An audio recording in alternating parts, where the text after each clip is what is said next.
All right. Happy New Year. Happy New Year to everyone. It is officially 2021. 2020 was an interesting one. And today's presentation is Hindsight is 2020. I'm Dr. Brett Gilbert. I'm joined by a great friend, colleague, someone who I really trust and really just have so much respect for, Dr. Jeff Wittmus. And we both practice here in Chicago. I'm an endodontist. Jeff is what I would call a super GP, general dentist.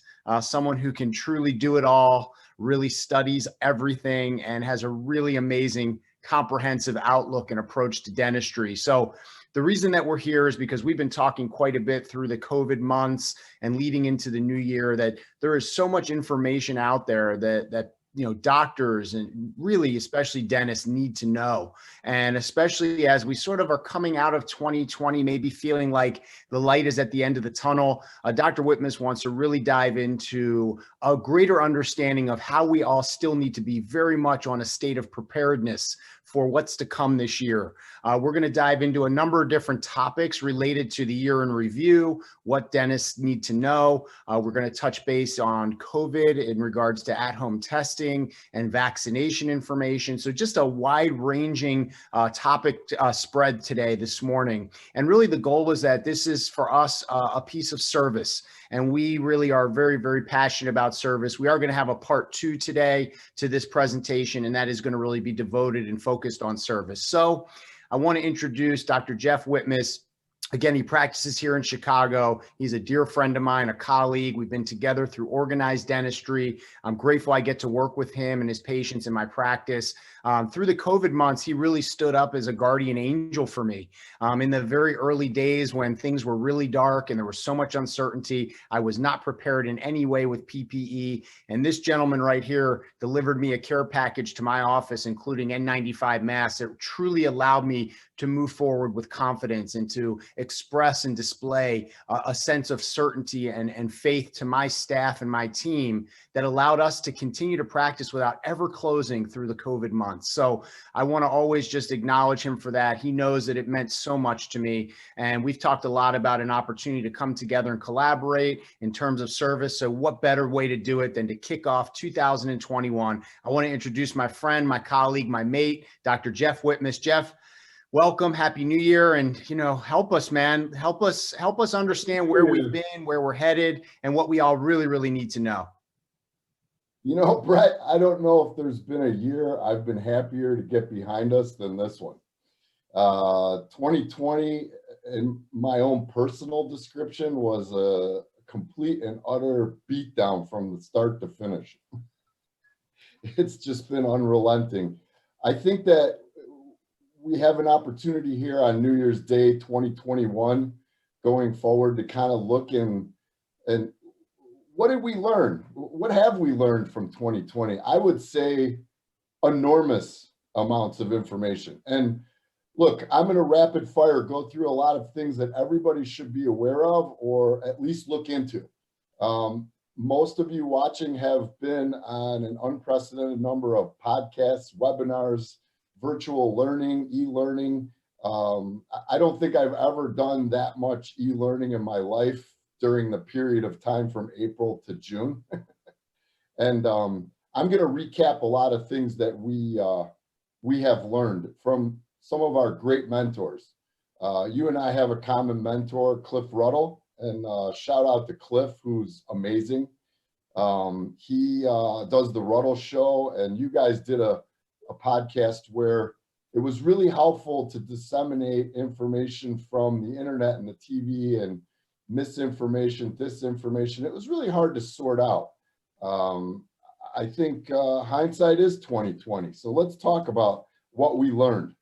I think there's no question about the fact that being a dentist means having the ability to treat and manage pain and infection. And so if you're a younger dentist, take some advice and make sure that you do as much CE as you possibly can in certain areas. As Howard Fran likes to call it, blood and guts. In other words, extracting teeth and doing endodontics when someone's in pain or having an infection is critical to the success of your practice. if somebody walks in with pain or swelling and you don't have the ability to treat that patient, you're selling yourself short as a dentist. I think pain management this year came to the forefront. Some of the other things that we know for sure that we have seen amongst all the professional dentistry is we've seen a lot more bruxism. We've seen a lot of cracked teeth, facial pain. There's definitely a component of stress that has been unprecedented this year for everybody. Anxiety and stress have played its role in causing destruction in the head and neck. So, taking some courses about how to treat TMJ and bruxism, I'm not going to get into specifics. We're just going to talk about, NTI appliance, full coverage, whether you're using Vivera retainers with bite ramps, it doesn't matter. Just keeping the teeth separated in physiologic rest position to give the temporomandibular joint a better anatomical resting position. Keeping forces off of teeth with malocclusion or with large amalgams. We've seen a lot of fractures, a lot of facial pain. We've done a lot of different things with splints.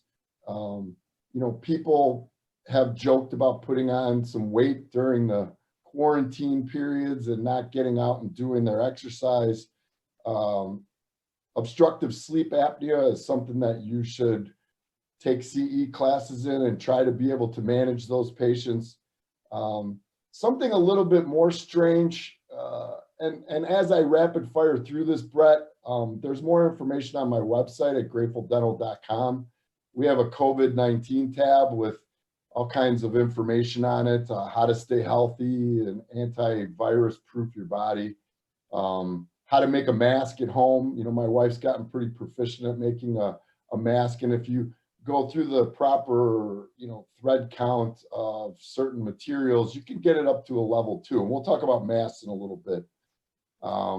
If you were to stay profitable this year, you would have to be able to do one visit crowns would be very helpful in minimizing chair time. I think that we've seen something called mask mouth, and the periodontists can talk about this a little bit, but we've seen an increase in periodontal tissue inflammation. We attribute this to rebreathing carbon dioxide. Maybe there's a lot of anaerobic microbugs that don't need oxygen. Those tend to be the most lethal to bone and tissue. And we're not sure if that has something to do with it, but we're definitely seeing some dry mouth. There's some things on the website about how to protect yourself from mask mouth, like AO gel and other types of hydration and other things like that. I think that you need to definitely keep yourself healthy. We've been under a lot of pressure this year, seeing emergencies and with all the new protocols that we'll get into in a little bit, things have changed in the office. And I think that's for the better. I mean, you and I have done a lot of things in our offices, which we'll talk about in a little bit. I think it's a good idea to take a look at the numbers. When you and I were speaking in February about how to get prepared for this, your eyes were popping out of your head. So I sure were. I don't want to mislead people to think that I'm smarter than everybody or I knew more than everybody. When we get into our part 2 about service, one of the things about having a dental clinic halfway around the world is that you deal with a lot of different people in the intelligence community to try to get medical and dental supplies to remote areas of the world. And that community of people knew what was going on well before the American public did. And so, I had an opportunity to try to get myself and my office ready.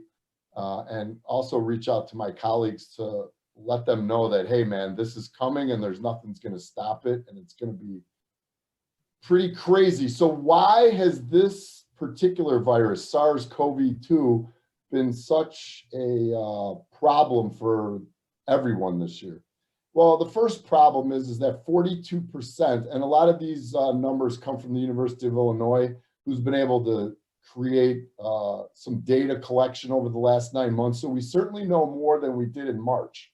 On March 16th, the announcement of dentists closing their office was made by the American Dental Association, asking us to only treat emergencies. And they definitely spelled out what that means. It also called on aerosol generating procedures as very high risk, and changes were made with OSHA as far as risk categories for employees. This created a lot of issues, and it made for dentistry to have to do some changes. About 97, and these numbers are coming from either Dental Products Report or Dental Economics.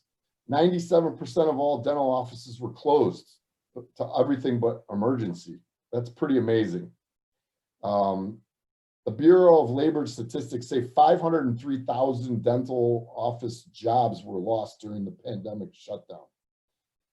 But after reopening, we've only had less than 1% of dental personnel contract COVID.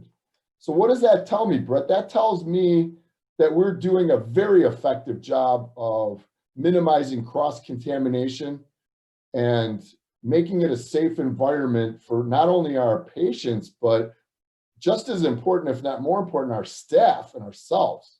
There was a lot of uncertainty, and certainly amongst the hygiene community, there was a group of hygienists that have been doing it a long time that may have a age or health risk issue and didn't come back to work.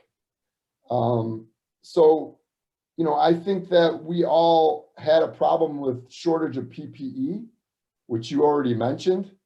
According to what I'm looking at here, 65 foreign manufacturers of N95s were pulled for offering protection levels far below 95%. So we were getting a lot of products that weren't reviewed by the FDA. The ones that I brought you that you referred to were high-end 3M surgical masks with lot numbers and were certainly authentic. But not knowing if what you're wearing is protecting you was very scary.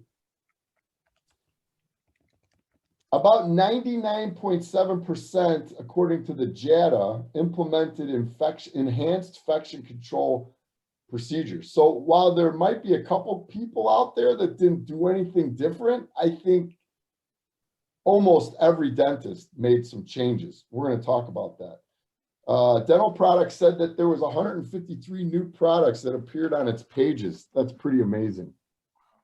I want to talk, before I get into the clinical changes we made, it's so important to have a great staff. I mean, my staff was absolutely amazing, and we bonded together as a team.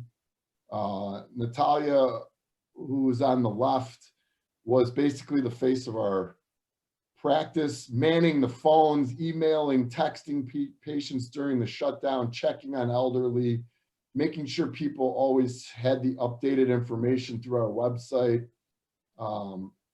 We have a unique office, and I'll get into why the structure itself is unique. But the other thing that's unique is that the girl on my right in the picture is Dr. Maureen Calderon, and she is a dentist who graduated from Northwestern with me in 1991 and has handled all the periodontal therapy and treatment in my office. She's not a periodontist, but certainly can handle that portion of the practice. And we've worked together, and, you know, having a dentist be your hygiene person eliminated the need for me to do a hygiene check and change gowns. And we'll get into some of our protocols with what we wear.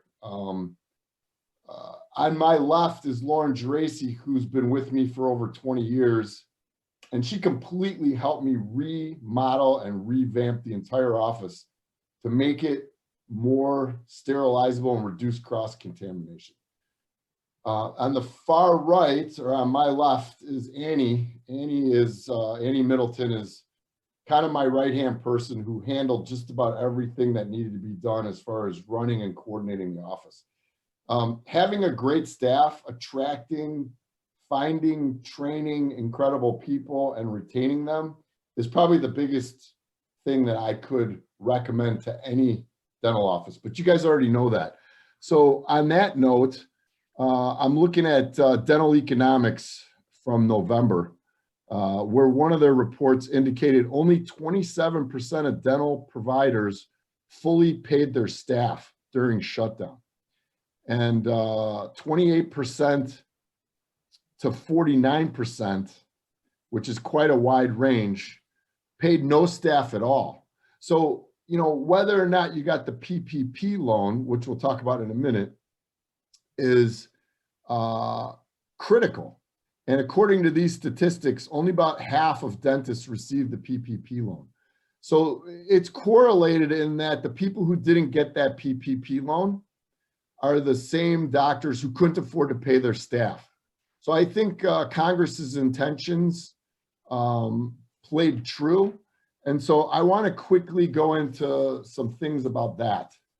I think that the PPP loan for a lot of people was a saving grace to keep their great team together.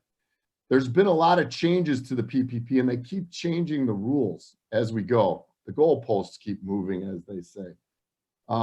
If you're not familiar with the CARES Act, I would try to familiarize yourself with it.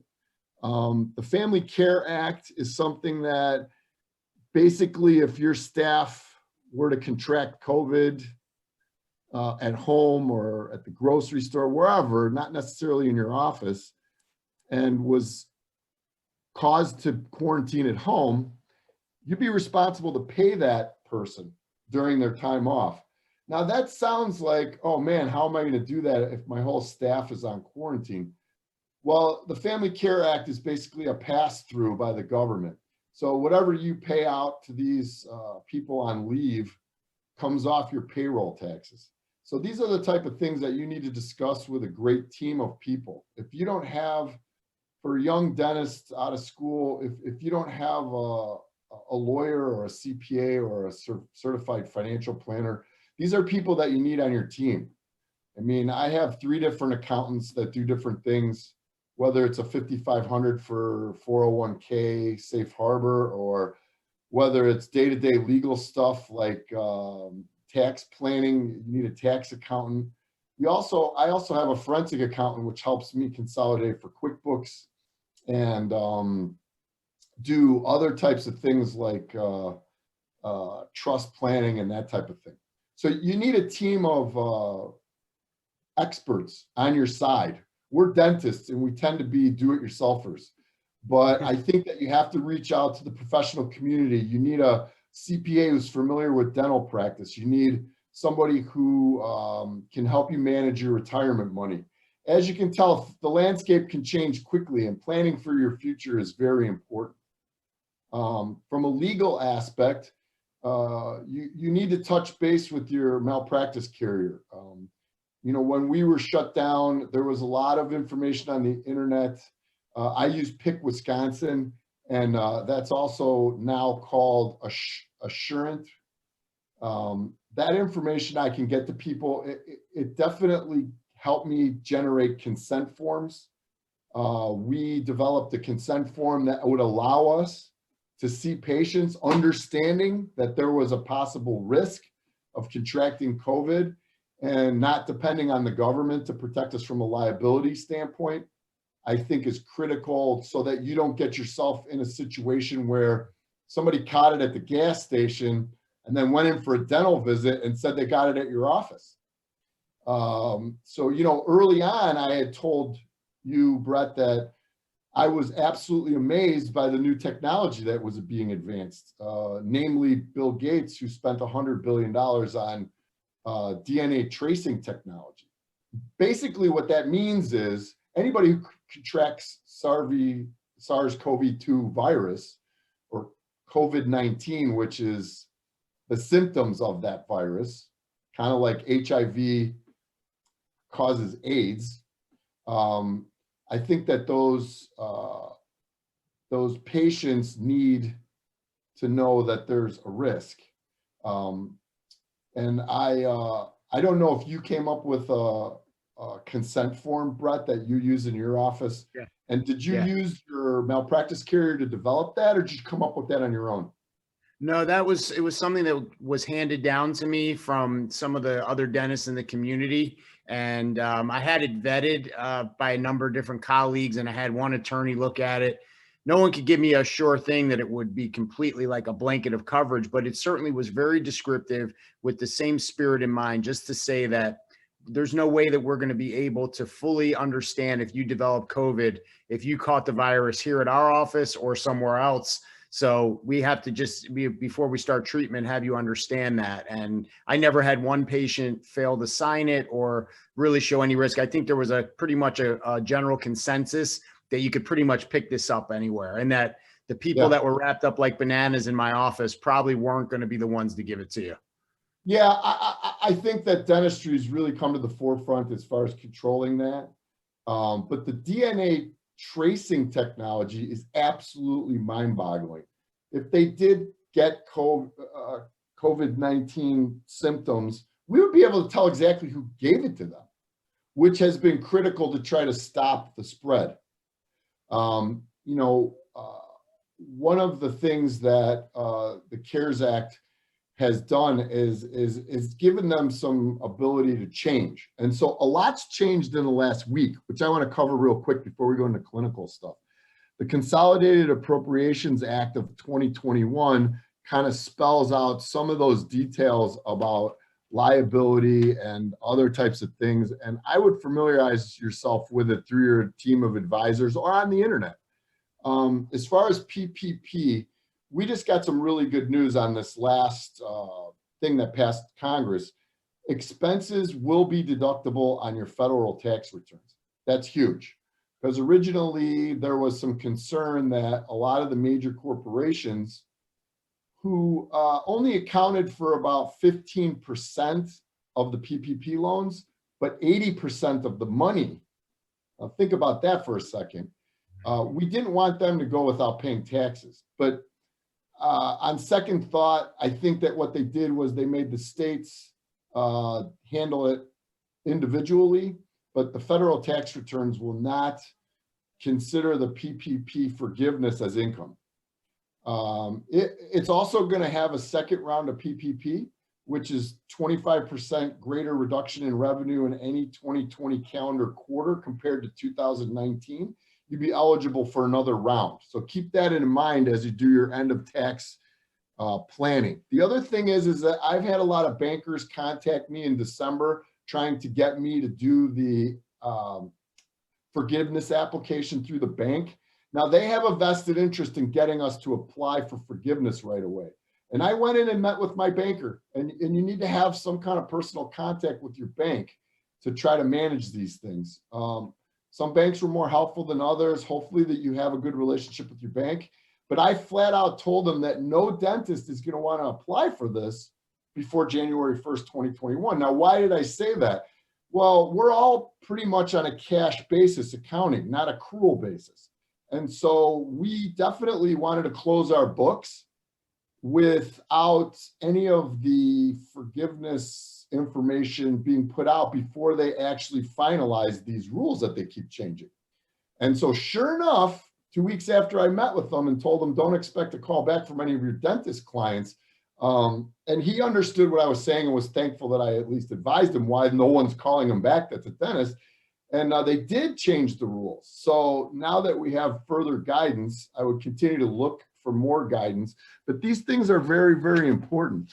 If your PPP loan was less than $150,000, which would be 90% of the dentists who receive PPP loans, you only have to certify that you spent the funds in accordance with the rules and provide the number of jobs you retained because of the loan received. You just need to keep your records for audit. It's going to be a one-page application that's very simple. You won't have to download those 941s and have your accountant figure out how to send the proper documents through the DocuSign, through the SBA. So, all of those things are important. And I think that knowing what the current rules are can really help you manage your financial situation. The other thing that they were going to do is they were going to deduct the EIDL and the HHS stimulus, which both were additional grant money that was given out. Many of you got $10,000, or it was an equivalent of how many employees you had, give or take. So it might be different for some people out there. They're going to not only give you full forgiveness for that, but they're not going to deduct it off of the forgiveness for the PPP. That's significant, because whatever let's say it's 100,000 that you have on the PPP, if they were going to take off 25,000 for the EIDL and the HHS stimulus package that you received, you won't have to pay those back, and it's not going to be deducted off your forgiveness. So you can add that on to your forgiveness. So now maybe it's 125,000 that you're going to not have to pay back. Also, if any of you took SBA loans, you'll notice that you were sent possibly money that you didn't know you applied for. This threw people for a loop back when the HHS stimulus went to round 2, but never made it to round 3. And all of a sudden this money showed up in your account. And what they did was, if you had qualified and received the EIDL, you automatically got the phase 2 for HHS. So anybody out there that didn't do their accounting or reconciliation of the books, if there's money in there, you don't know where it came from, you might want to look into the HHS stimulus package that you thought you didn't finish the application for, but really phase 3 didn't start until recently. And there's additional money with that if you want to look into it. Hope I didn't go too fast. Brett, are you aware of all these things? There's an extension on the paid sick leave for family leave, tax credits, other stuff. So I hope that helps people to at least have some information to take back to their accountant and kind of look at these things.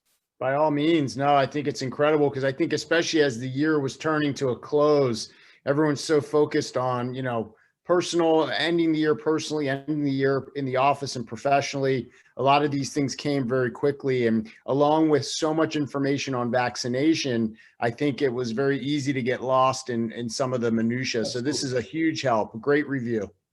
All right, and not only that, but we'll get into the vaccines and all that stuff later. I want to talk about another topic that many dentists have their pants down on, and I don't mean to be funny, but let's talk about cybersecurity for a minute.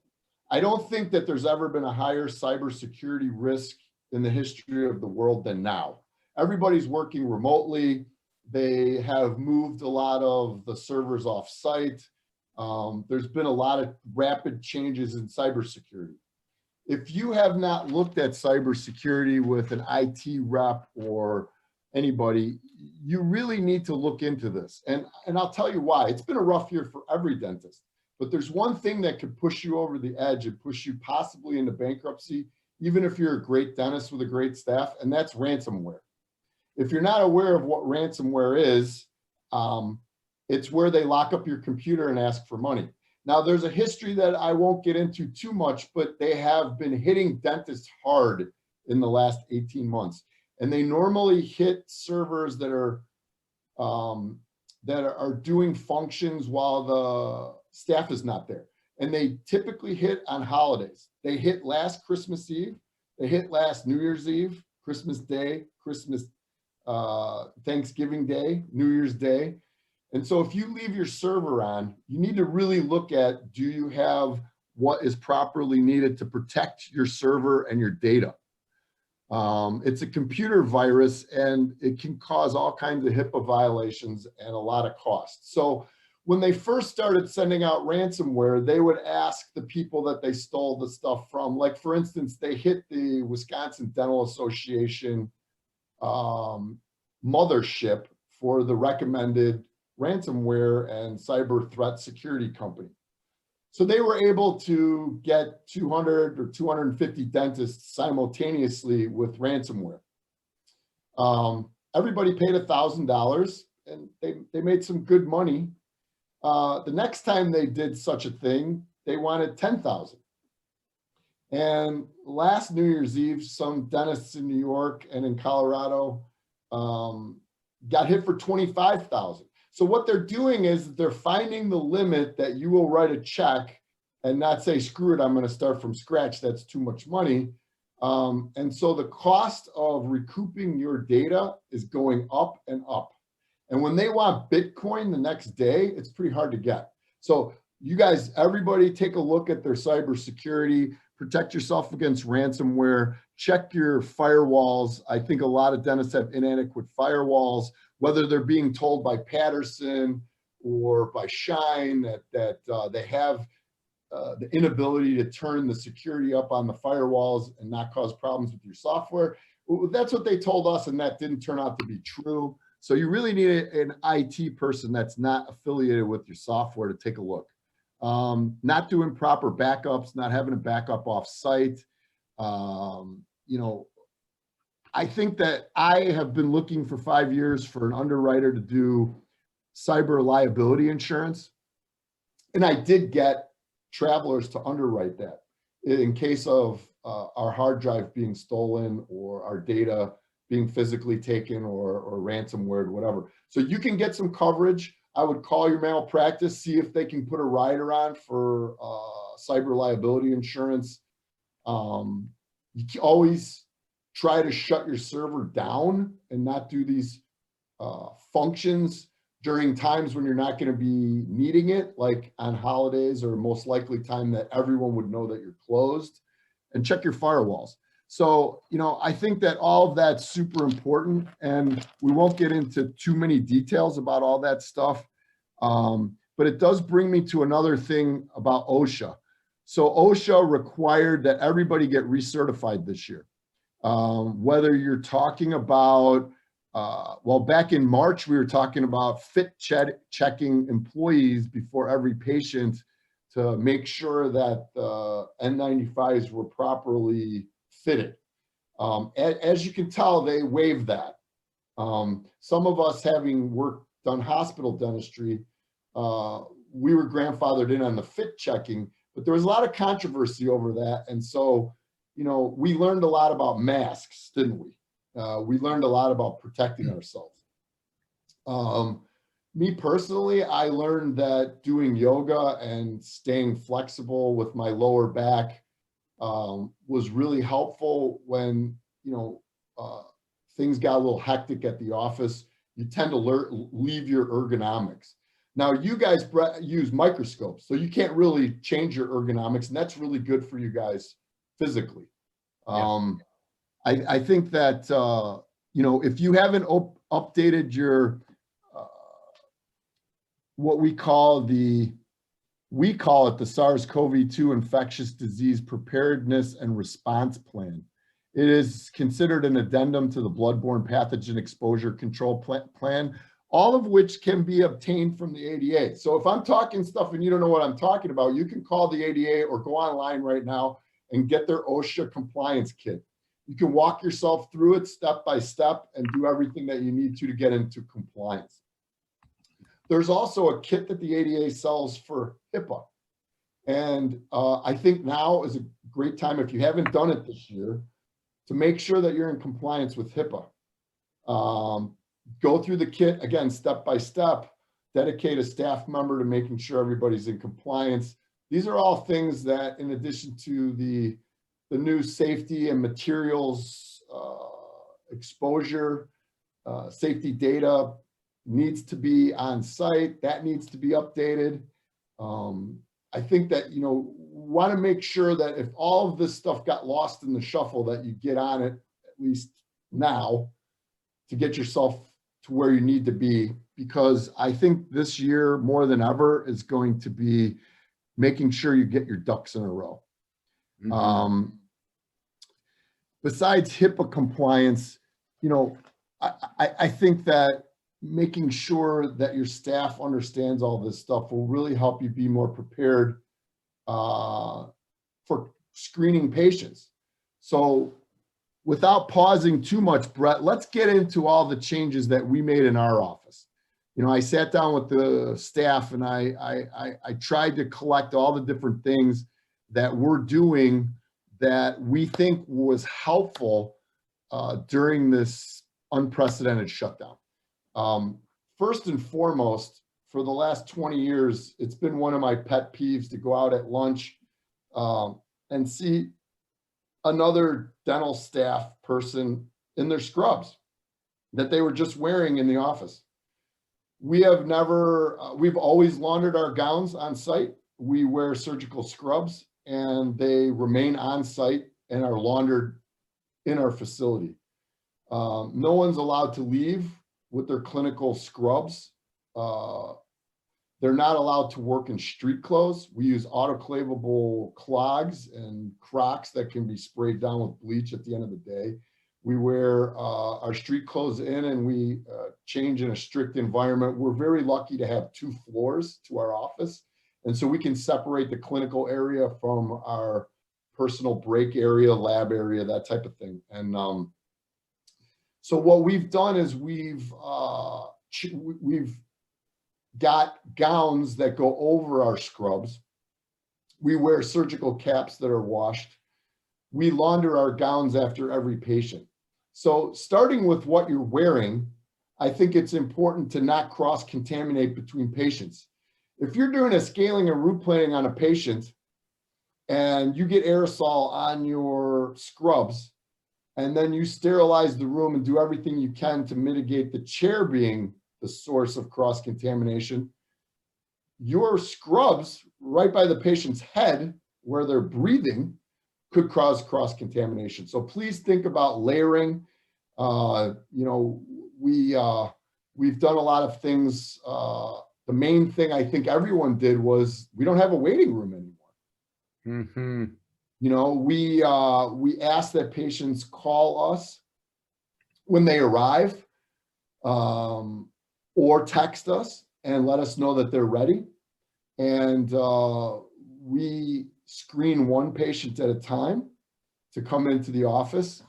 And that way we're able to keep patients separated. And as you know, my office is small. We've got about 720 square feet. And so we immediately made structural changes. During the shutdown, I put in new walls, new ceilings, new floors in the operatories. We got new dental equipment that was more sterilizable. If you don't have contained bottled water, I think that you need to have those on the units. We obviously use barriers and disposables, whether it's air water tips, suction tips. We sleeve the chair with a disposable sleeve. You and I were both on the surgically clean air units before pre-pandemic. The Jade has been amazing. It's still the top surgical air cleaner. I know you have a Cascade, which covers more area. I have a Cascade and 2 Jades now. Yeah, fantastic. So Yeah. We're basically turning over all the air in our office and purifying it every 5 minutes. On top of that, we installed UV lights on the HVAC unit. So any air that goes through our ductwork is being zapped by UV lights. And, you know, people might wonder, well, does that really work, UV lights? And so UV sterilizers eliminate 99% of pathogens from surfaces by penetrating microscopic organisms and destroying their acid. And that comes from Patterson itself and a reprint from a journal. We also use these UV boxes in the screening area. My waiting room is now a screening area. And so when the office has been sterilized and ready to get the next patient in, they come in the door with a mask, of course. And then we not only temperature screen them, we do O2 sats, because I think that temperature isn't a great indicator of contagion, but O2 sats have been shown, and we'll get into a little bit more of that stuff. But anything that they're going to bring into my operatory, whether it be a phone, keys, the mask that they're wearing, a credit card or method of payment, whether it's a check or cash, it all goes into a UV box, and we sterilize that so that when we bring it in the operatory, we're not bringing in anything in there that I don't know is already sterile. Now, at the very beginning, we were bagging people's hats, coats, backpacks, purses. Luggage wasn't allowed in. We have not had a rep inside my office. We have not had a delivery person in my office. All deliveries come to the back door, whether it's UPS, FedEx, mail, everything. Nobody comes in unless they've been pre-screened and we know who it is and what we're going to be doing. So I think from the clinical standpoint, there is a lot of things that we have changed. We mentioned the on-site laundry. Unfortunately, if you're in a big office building, your landlord might not make it possible for you to vent a dryer so that you can actually do laundry on site. There are services that do this for you. I don't know the costs and whatnot because we don't do that, but I think it's worth looking into. I think that getting your inventory in order is important. And we'll talk about PPE in a few minutes.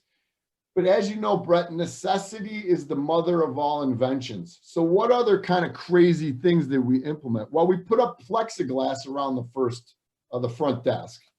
We initially had shower curtains affixed to the operatory door entrances. So once the operatory was sterilized, we sealed that operatory off with Velcro and plastic, which got sterilized and changed. Now, we also made it possible to move to a negative pressure room if we needed to. Thank God it didn't turn to that. I mean, you and I had some conversations in March about negative pressure eye protection, and thank God we didn't get into that realm. But I think that at least you need to look at your ventilation. It's all about airflow. We talked about some of the critical points, whether it be a JADE or we installed aerosol evacuators in front of our chairs, which have these big, huge cones and a 7-layer HIPAA. I think we use AGIS. And this takes up a lot of the aerosol that does get generated. They have VitaShield. There's a lot of crazy different types of machinery that you can use to evacuate the aerosols, in addition to the surgically clean air unit and the HVAC UV stuff. So it is about airflow. It is about pulling that potential aerosol away from the patient and not towards the screening area, the front desk, the sterilization area. So take a look at all that. I learned a lot about airflow and that type of thing. I think that, some of these things are pretty amazing. When we talk about masks, you and I have had a lot of conversations about masks, but from the data I just gave you, I'm 100% confident that what we are wearing with the addition of a level 3 surgical mask or an N95 with a face shield and or eye protection, which is sealed around the sides, and again, a sterilizable cap would all suffice with proper hand washing and that type of thing. I think making sure that you don't cross-contaminate, and I'm going to get into some of that stuff in a minute, because there's a lot of things that we didn't think about, and we certainly do now. We put in new counters, the walls, the ceilings, the floors are all very sterilizable, like an operating room. The mobile carts can be moved in and out and sterilized, and everything in the drawer is encased. Everything out of the drawer is sealed. We basically make up all the kits in a sealed container beforehand, and so nothing that wasn't used is exposed. So that's important too, I think. I think that, the UV bags were helpful, but I also think that the way that we screen the patients was important. One of the new things that came out of dentistry is video appointments. If you're not currently doing video appointments with your patients, now I don't know if that's practical for an endodontist, but for a general dentist who's trying to mitigate, okay, what is going on with the patient? Is it something that I can handle? Is it something that should be referred out? Is it something that just needs a prescription and might be able to wait? and trying to gather as much information before the patient actually enters your office, I think is critical. We did learn a lot that diagnosis is important, but let's face it, we don't want to waste chair time. So basically what we do is a pre-screening, which we use DocuSign.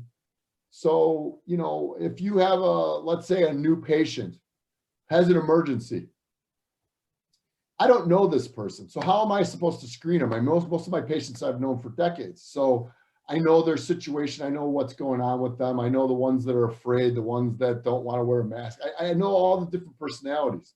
But if it's a new patient, what we do is we send out a new patient form via DocuSign.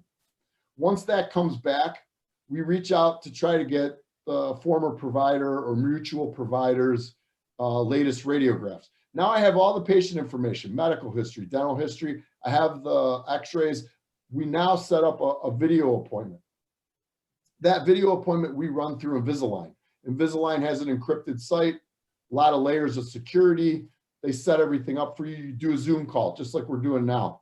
Try to evaluate in 5 or 10 minutes what's going on with the patient, and then understand that when they come in, you have a plan. You know, this idea of having walk-ins and emergencies where you take a look, take an x-ray, figure out what's going on, and then make an appointment. I have to know exactly how much time I need in the chair to accomplish what the patient and I decide that we want to accomplish at that visit. We also try to combine restorative and hygiene appointments so that if you're getting, let's say you broke a tooth, you need a one-day crown, I'm going to get you in, I'm going to numb you up. I'm going to scan you, I'm going to prepare the tooth, scan you with my prime scan. I'm going to send it to the prime mill. I'm going to start milling that crown out, and I'm going to fit it, and then I'm going to give it over to my staff who's been trained in master ceramics through Scottsdale Spear Education. And they're going to start working on it. It takes about 25 minutes before I can glue it in, 30 minutes. So I immediately go back upstairs and do the hygiene appointment. At the end of the appointment, I cement the crown, and now the patient doesn't have to have a temporary, doesn't have to have an impression, goo in their mouth, gag maybe. Maybe the impression margins aren't good. Maybe the lab can't see the margins because it was bleeding, because they got mask mouth, or they haven't flossed in 9 months, whatever it is. Everybody's in a strange situation. But now I know on my screen whether that is a good scan, and I can finish the case. Now the patient doesn't need to come back, doesn't need a plastic temporary for 2 weeks, doesn't have a potential for an emergency with that. I don't have to renumb them up to glue it in. So all of these things helped us change the way that we do our office. We also, for existing patients, would send a pre-authorization to insurance company prior to their visit. And one of the biggest changes that we were able to make in my office is we don't do billing anymore. We find out ahead of time how much the visit's going to cost. We were eliminated. Well, we'll get into that in a minute, but we were able to figure out the exact patient portion for their visit, take the payment from the UV sterilizing bag in the screening room to the front desk, run the payment, have the patient sign the documents before creating any aerosol or starting a procedure. The CDC recommended this, but it's very difficult to implement that type of system unless you have a good staff, unless your patients trust you, and whether you know ahead of time what you're going to do and what the insurance is going to pay. So having your staff take time to do this through e-claims or pre-authorizations to document what the insurance company is promising to pay, it reduces the need to bill people. It also increases your cash flow. And as we found out this year, cash is king, right? For sure. Now we have kind of figured out that our biggest overhead, Brett, is not all the equipment we put in. It's not even our payroll. It is the network adjustments from PPOs. Now, I know there's a lot of young dentists out there, and believe me, you got to pick your poison. We picked Blue Cross Blue Shield for one reason and one reason only, because they're the insurance for first responders in Chicago. And since we're in the city of Chicago, it's all my firemen, my police officers, my city workers. And although they're 60% off my fee in general, that's a huge cut on your overhead. And when you're spending all this money to implement these new protocols and PPE, for instance, I like to wear these level 3 surgical masks that I'm very fond of with extra breathing room and a tight fit 4-ply, very nice. They've been on back order since February. They've also gone from $8 a box to $98 a box.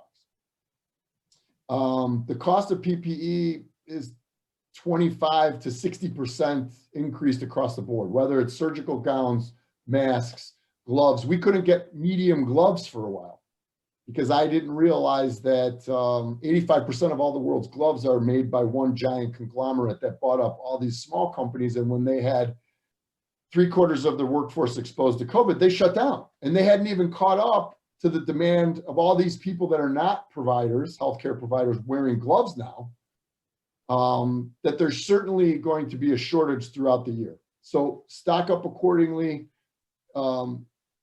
I think that a lot of us at the beginning, we're talking about PPE fees.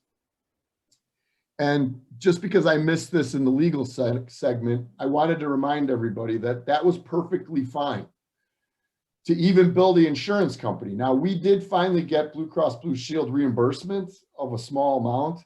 And so we got all these checks from everyone from the summer. Now, September 1st, I stopped charging the PPE fee. Why? Because there was a legal case that has shown precedent that it is illegal to charge patients an additional PPE fee. What does that mean? Well, each state is different, but you want to make sure that you're within your right, depending on where your the different insurance companies' headquarters are, within your right to bill the insurance for PPE. What I would recommend to everybody at this point, if you haven't done it already, roll the PPE fee into your fees. No one is going to say, wow, I can't believe you raised your fees. I think everyone is aware that the cost of providing safe dental care has gone up. And so if you're still doing a PPE fee, I would very seriously consider getting rid of it. I think that is a legal thing to talk with your advisors, but certainly it brings me to something else, which is trying to mitigate risk. So we send out a pre-screening questionnaire, and that pre-screening questionnaire goes out through DocuSign so that we can get a read on the patient before their appointment. Now, if somebody has been in contact with somebody, obviously you want to know that. I paid particular attention to the testing, asking lots of questions. What type of test was it? How did they do the testing? What was your result? I also asked a lot of questions about symptoms. And what I realized is we had hundreds of people that we knew or were patients or friendly or family that had this in December and January and February. And while I may have had an inkling about what was going on, they weren't diagnosing these people. They are not considered COVID positive. And we're still uncertain about the antibody situation, which we'll get into in a little bit. But I also think that people are pretty confident that the loss of taste or smell or the permanent cough or other symptoms that they experienced, which no one knew what it was, they were pretty sure that they had it. And so I was maintaining that the virus had been here since early November. And now I have been vindicated because they have some data from blood drives conducted in November of last year that they have people with antibodies that had their blood drawn from SARS-CoV-2 in 9 different states. So there was hundreds of people that were contracting this and catching it back then. And so that's why I say we've learned a lot about mitigating risk. We talked about a lot about masks, and you know, a level 1, level 2 mask is not going to protect you in an aerosol generating environment. So I had a couple colleagues that were still using level 1 masks, and I pleaded with them to change. And I think that almost everybody now has upgraded their masks. A lot of the staff had a difficulty breathing in an N95. I don't know about you, Brett, but I think your body equilibrates to it. Yeah, there were some times in the summer it was a little hard, but I've accommodated very well. Yeah. And if they are N95s like I have gifted to you, which have a ventilation nozzle on the outside, those are disposable. You can't re-sterilize those. And so I wanted to be clear about that. The KN95s you have to be careful with. I just mentioned there's quite a few manufacturers who are not FDA approved. So, do your research or buy something adequate. Besides doing the questionnaire by DocuSign and trying to assess the risk, we didn't take any chances. So if there was any possibility that I thought that the patient might be a risk, let's say a flight attendant who travels a lot or whatever, we tried to mitigate our risk for our staff. I think that getting rid of our PPO networks, amazingly, Brett, our production went way down, but our bottom line stayed the same, which is something that you need to crunch the numbers. You need to know your numbers. That's what Howard Fran always says, and I don't think there's any question that you need to look into that. Communicating with your patients by email, text is imperative. Having them be able to communicate with you via email, text, or voicemail is really critical to keeping those communication lines open. But I think one of the biggest changes that we did clinically, and I'm sure you're doing it as well, is we use a pre-rinse. We use a pre-rinse before starting, and I don't think that's something a lot of people were doing. Now, I learned a lot from one of my mentors, Dr. Mish, who's not with us, and he always had a different infection control plan for placing implants. Placing implants, we would always drape everything and bouffant caps, iodine scrubs, Paradox pre-rinse. But I think now we're rinsing everybody, no matter what we're doing. Even if we're just talking to the patient, taking an x-ray, you do a pre-rinse. There was a lot of confusion in the spring, and I think that we have settled on a chlorhexidine rinse for 30 seconds.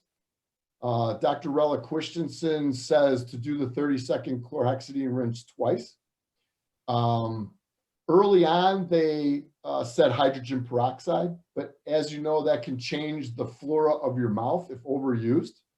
And so knowing how to dilute it or how to not overuse it, it also caused the patients to not really like that taste in their mouth. Plus, it doesn't provide much help after you start working, where chlorhexidine has some kind of effect for a longer period of time. It's been shown to be effective. I even was on a webinar with a well-known group, the Coyce Center out of New York, who was advocating rinsing with sodium hypochlorite. Now, while that might kill COVID or SARS-CoV-2 virus particles, I'm sure it does. It kills probably everything. I was very adamant about them putting it in their own mouth and not giving it to a patient if they didn't want to get punched in the face. So that was pretty short-lived. I think a lot of people tried a lot of different stuff. I don't think that there's any question that there's different rinses out there that work, but do your homework and definitely pre-rinse everybody going forward for any kind of dental work to mitigate pathogens of any kind being aerosolized. Mm-hmm. Yep. The other thing that we did maybe 6 or 7 years ago, which is very helpful, is membership programs. So if you don't have a loyalty program, and you can't call it insurance without filing with the state, but you can certainly have a membership program. Maybe a lot of people lost their benefits from the pandemic. Maybe longtime patients don't have dental benefits anymore. Maybe they retired. Maybe they are disabled. But you can offer some type of plan that covers, ours covers all their emergencies, their radiographs, their exams, their cleanings, their preventative care. We have different packages, whether you have periodontal, whether you're a senior or a veteran or a kid, and there are different pricing tier per month. So it keeps patients from maybe not coming in knowing that they've already prepaid for the services. And then we give, 20, 25% off to to any kind of procedures that are done, kind of like what the insurance companies are doing. Yet we're controlling our costs. They're paying the money to us instead of having this unused premium. The ADA said a few years ago that 60% of all people that carry dental benefits in the United States pay more in premium, co-insurance, and deductible than the actual market share value or market value of the services. So that's pretty crazy if you think about it. There's a lot of people paying premiums that are not getting their money's worth. And, you know, all of these changes were made, but, you know, some of the things that might have got missed, Brett, and this is going back to dental economics from my good friend and longtime mentor, Gordon Christensen. It's hard to believe, Brett, that I was on a Mediterranean cruise with Dr. Christensen and some of our other mentor colleagues. I took my parents for the first time to Europe because they had never been. And my dad has COPD, he's 80, former smoker, emphysema, type negative, A negative blood, 2 months with a rare pneumonia that finally someone at University of Chicago was able to treat. So this is the highest risk category. And we're running around in Europe, July of 2019. And it's hard to believe that 3 months later, everything has gone upside down. And one of the things that Dr. Christensen and his wife, who's a PhD in microbiology and a former hygienist who's a forefront of infection control, she said, don't forget about the things that you don't think about. So let's talk about them. Curing lights. Do you completely sleeve and change the disposable sleeve on your curing light? Do you sterilize the little light blocker? Digital scanners. We use disposable sleeves on the Prime Scan. Now, since the Prime Scan comes with an autoclavable sleeve, it's impractical to try to sterilize that and turn it around if you get back-to-back crowns. Maybe it is, maybe it isn't, but disposable makes a lot of sense for all scanners, iTero, Sirona, whatever. Computer keyboards. Do you have something covering your keyboard that you can sterilize? Do you have sterilizable keyboards like Clean Keys? The suction hoses, are they barriered? You know, the storage drawer handles, soap containers. Do you have touchless soap? Do you have touchless ability to dry your hands in some fashion? Are your bonding agents, liners, cements, medications enclosed so that don't get cross-contaminated? The patient mirror, impressions, syringes. How about your loops? You know, I mean, your loops are on your face, and whether you have a face shield over them or whatever, they need to be disinfected as well after every patient. These are things that are easily missed, whether it's eyeglasses, safety glasses, sterile pens and pencils. Some patients even brought their own pens. We constantly were, you know, sterilizing pens and having one per patient. We don't use a polishing lathe. We don't clean people's dentures or night guards anymore. We dump the ultrasonic every night. If you don't do that, we're very strict protocols around the ultrasonic. No more rag wheels, laboratory polishing. You know, all of that is done where if it's not sterile, it doesn't go near the lab. How about the X-ray unit? Intraoral arms of the chair. As you can see, bathroom sinks, countertop. There's a lot of things to look at to make sure that you're on top of all of these different things that need a second look. So I hope that all of this is kind of giving you an idea of some things to look for, some preparedness. If there's anything that I said that you want more information about, again, you can go to gratefuldental.com. I think that there's a lot of new information out there. One of the ways that you can screen at home, there was a lot of talk about getting your staff tested. I think that I am very lucky to have a whole bunch of patients that work for Abbott Diagnostics. scientists that have been at the forefront of science advancements over the last 30 years, and keeping a close personal relationship with them. They told me about the ID Now test that came out in April 15th. I was very disappointed in the spring with the testing. I thought some of it was inaccurate. I thought that there was a lot of rhetoric and disinformation about which test was the best and methods and this type of thing. I think there was a learning curve about the people that were given the test, but I certainly think that by August 15th, testing is incredibly better. Now, Brett, testing has been helped by the financial necessity of all universities to protect their staff, teachers, and students on campus. I think that it was a student at a university that invented a swab that on moisture sticks out tentacles and gives a better sample. I think that the advancements in testing were furthered by massive amounts of money by the NCAA and the NBA, the NHL, and especially the NFL. It is incredibly interesting to see that large group amount of people being tested every single day. The results are never questioned. The players, without exception, have all recovered and are all continuing to play, bar injury. So no one has not been able to finish the season that I'm aware of in the NFL because of COVID. It's mind-boggling to me.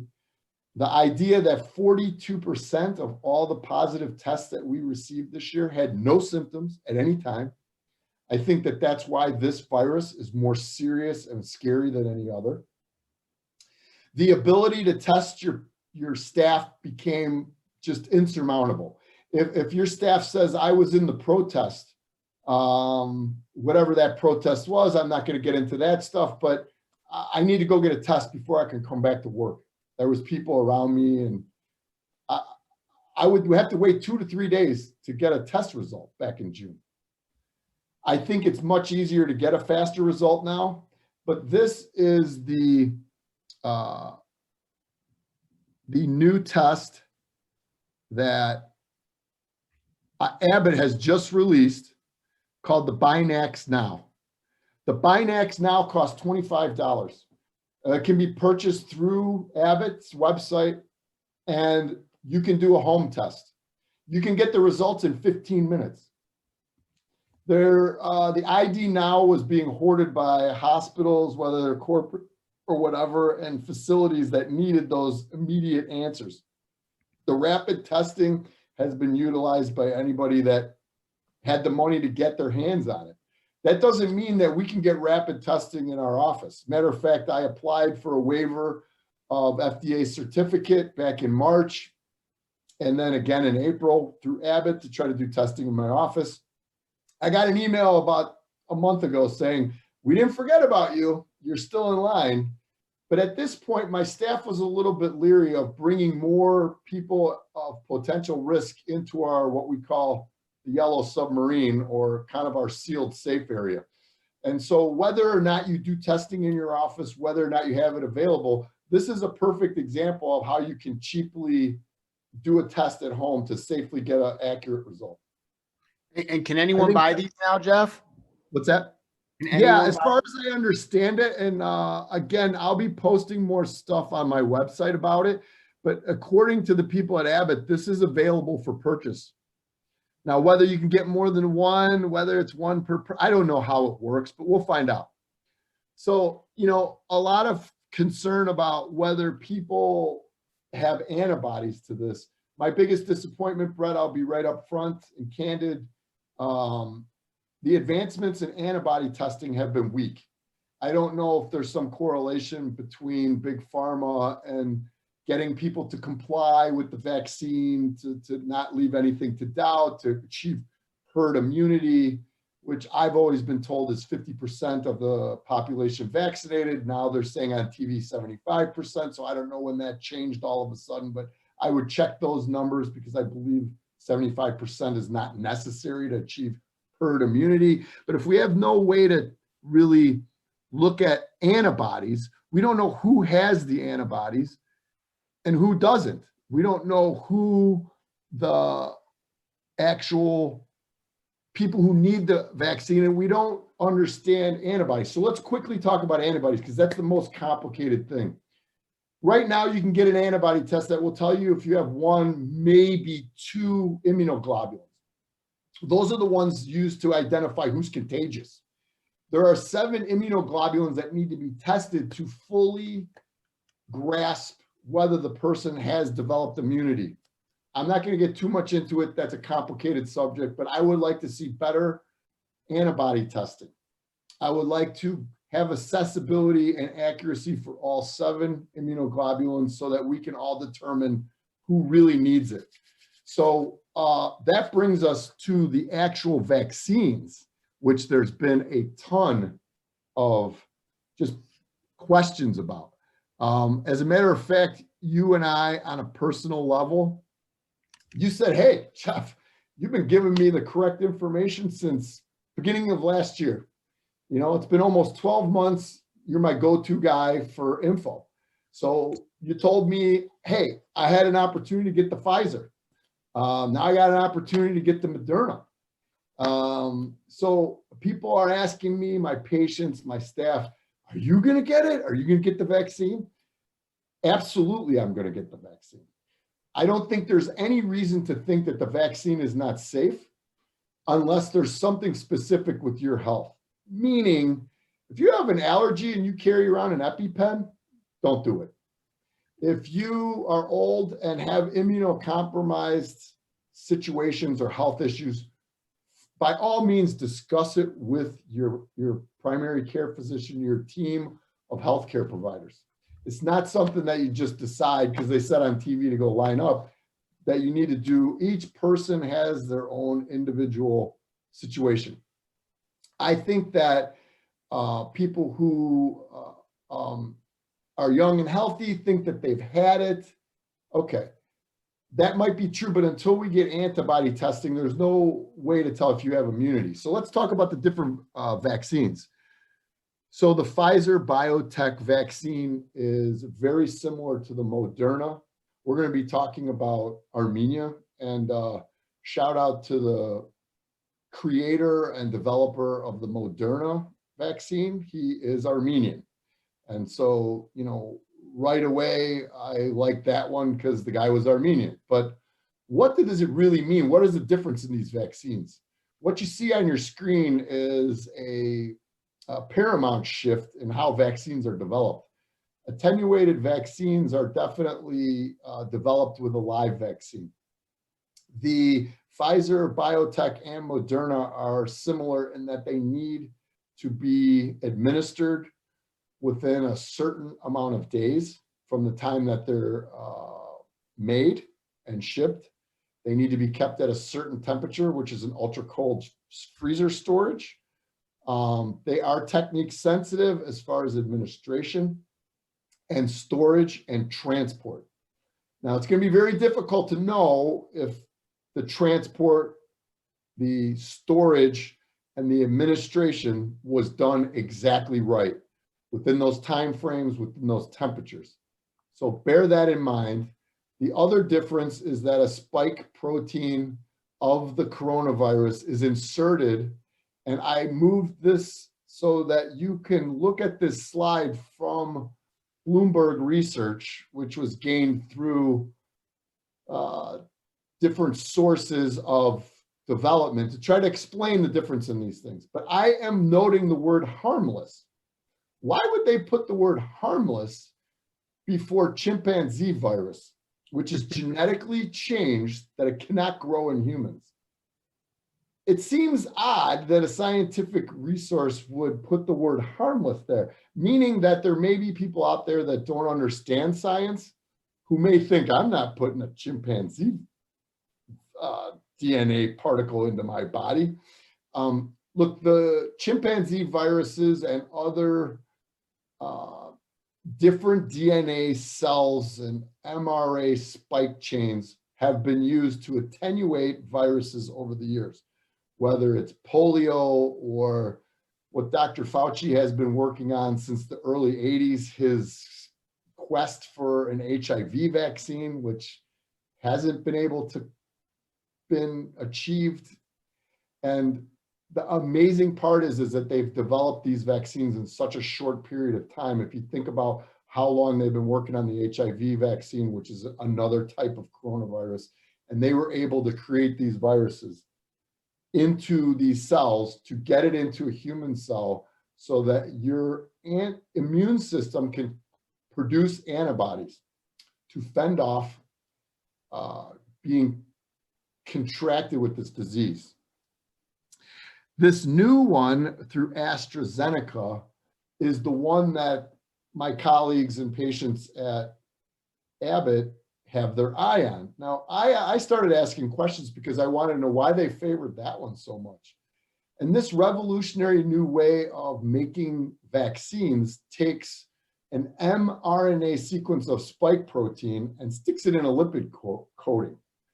Once in the cells, the mRNA sequence starts to reproduce. So we're using mRNA sequences in a lipid coating that gets into the immune cells and creates antibodies that way. I hope it wasn't too confusing, but me personally, I'm going to take the AstraZeneca when I can get it, as soon as I can get it. Now, does that mean I wouldn't take the other ones? You asked me, should I get the Moderna? You know, availability and timing is everything. And so as tier 2 healthcare providers, which, by the way, the CDC has deemed us essential healthcare workers. So anybody who thinks there's going to be another shutdown of dental offices is mistaken. We are not in the same category we were on March 16th of 2020. We will not be shut down. We will continue to care for people's health the way we always have. And that means you're better off getting the vaccine sooner than later. Although I have talked to people all over the country, and some have experienced chills, fever. They were mostly 2 days after, some general lethargic tiredness, all of which from every person who complained about any kind of side effects was gone in a couple days. So I don't think it's anything worse than catching the flu for the 24-hour flu bug. Their arm was sore. And for people like us that give injections as a living, when you take something ultra super cold and inject it into body temperature musculature, you're going to get an immediate evacuation of vasculature blood supply. And that is what is going to create some pain. So that's normal to have a sore arm. Mm-hmm. Now, will the AstraZeneca one hurt as much? We'll have to wait and find out. I don't know if that has any relevance. I know there's still a lot of questions about vaccines. All of this is relatively new. I hope that all of the things that I have discussed will help us all mitigate our risks. This year was one of the worst in American history.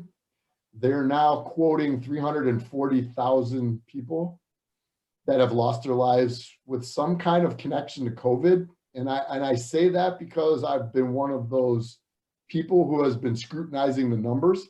I think the numbers coming out of UIC did not have any basis for opinion. They were just data. And if you go through that data, what you'll find is half of the fatalities were over the mortality rate with some kind of significant health problem.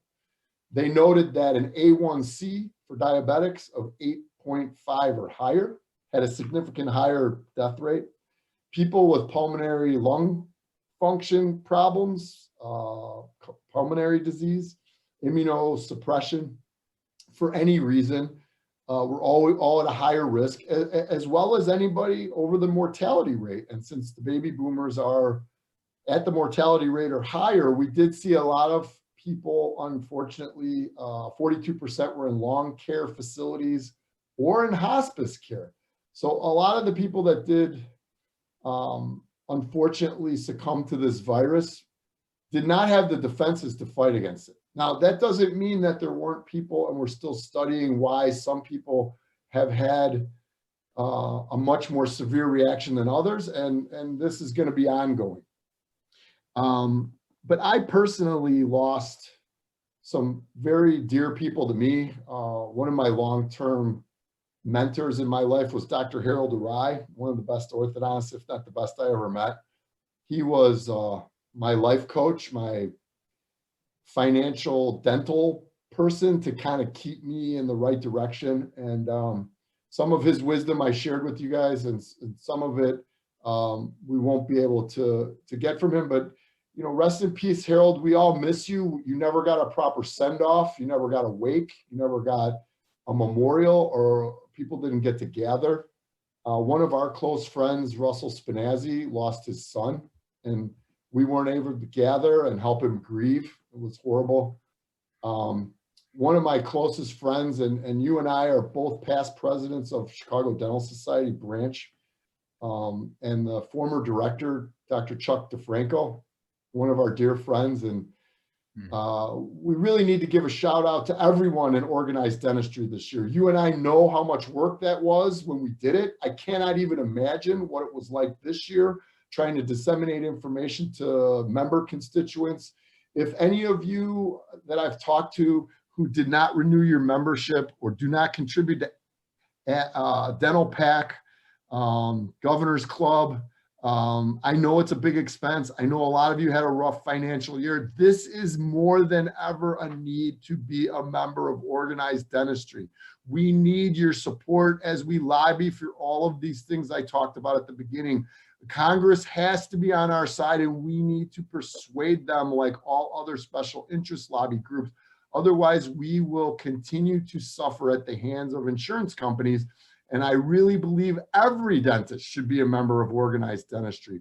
But a shout out to all the people of the ADA, the CDS, the ISDS, who did a tremendous job trying to mitigate all these crazy changes, get people PPE and testing, and keep us apprised of all these situations with legislature.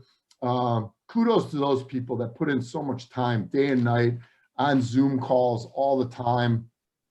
I don't think that there's any reason that any of these people shouldn't get their due. So nice job. I think that, you know, CE and education is your way for all of those people that are out of school less than 10 years, as Howard calls them, the dental kindergartners. I hope all this was helpful. Any of you can reach out to me, gratefuldental.com. I think that we want to give you the most up-to-date information and try to help you. I've been a mentor at Spear Education, and previous to that, Scottsdale Center for Dentistry. CDOCS is down there. Whether it's Dr. Christensen or the Pankey Institute, continue to do your CE. The most important thing that we learned is if you cannot do a root canal on a tooth, if you cannot get someone out of pain, if you don't know how to remove a tooth, bone graft a socket, put an implant in, you are doing your patients a disservice, and you're doing yourself a financial disservice. Your specialists will help you. They'll get plenty of cases that you deem out of your realm, but doing simple socket grafting and simple extractions and simple endo and simple implant placement is an absolute must if you're going to be profitable this year. Brett, I think we should take a moment of silence for all of our colleagues, family, friends, researchers, and everybody that's been involved in what we just went through. May they rest in peace, and may nothing that anyone suffered through this year not go without our learning what we learned last year and taking it into this year. 2021 is upon us. Let's use what we learned to be better. Amen. Amen to that, man. Yeah. Thanks for joining us, and I look forward to our next segment. Absolutely. So we just appreciate everyone. We're going to come back with part 2.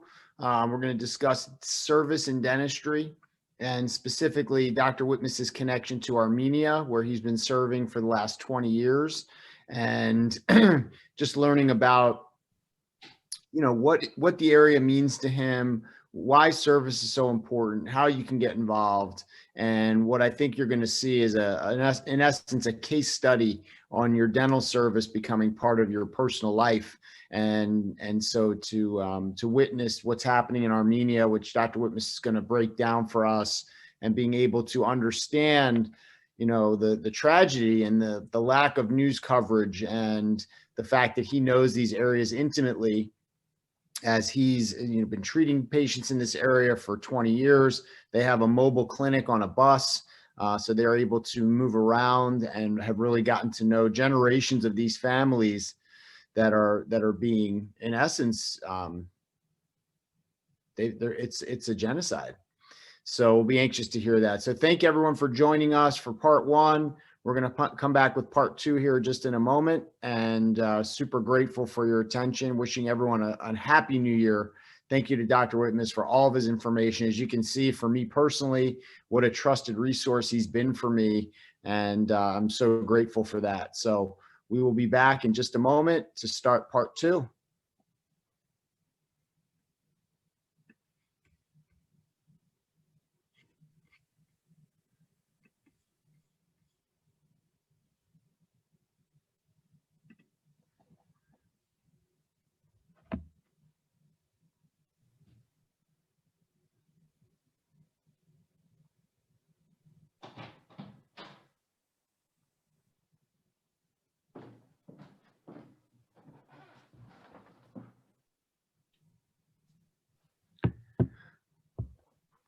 Okay, welcome. I am Dr. Brett Gilbert. I'm here with a colleague, friend, just a trusted resource of information, Dr. Jeff Wittmus.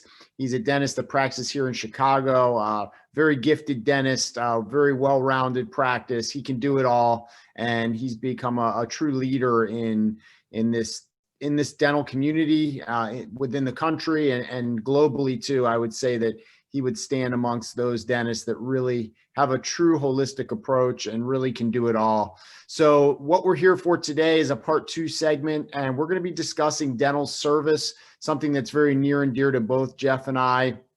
Myself, I've been on dental mission to Jamaica. I also take a lot of effort and time to contribute endodontic specialty care to the Chicago Dental Society Foundation Clinic here in Chicago. Dental service, once you dip your toe into it, becomes part of your life. And the reason that Dr. Wittmus is here is because dental service is a huge part of his life. And as it turns out, it's never been as important to discuss right now because his service is in Armenia, where he's been serving for 20 plus years. And he knows this region. He knows the people. He served them. He knows generations of their families. And right now there's an absolute humanitarian crisis that's going on there. So Jeff's going to break that down for us and just give us a sense of what's happening, what it all means to him. And ultimately, Jeff, I'd love for there to be some action step of what any viewers could be able to do to contribute their own help to this situation. So again, Dr. Jeff Wittmus, really excited to have you here, and let us know what's going on with dental service, and especially in Armenia. Well, thanks for doing this, Brett. And I want to welcome anybody who caught part one of our podcast earlier. Please stay with us. I think that whether you know where Armenia is or what's going on over there, I think that you can certainly learn about how to create a service mission. And I want to start by saying that while the JADA of November proved with data that dental providers are not at risk as much as we thought in the spring, and our universal precautions and PPE and all that stuff really works. We've been great at mitigating transmission and being able to provide care safely.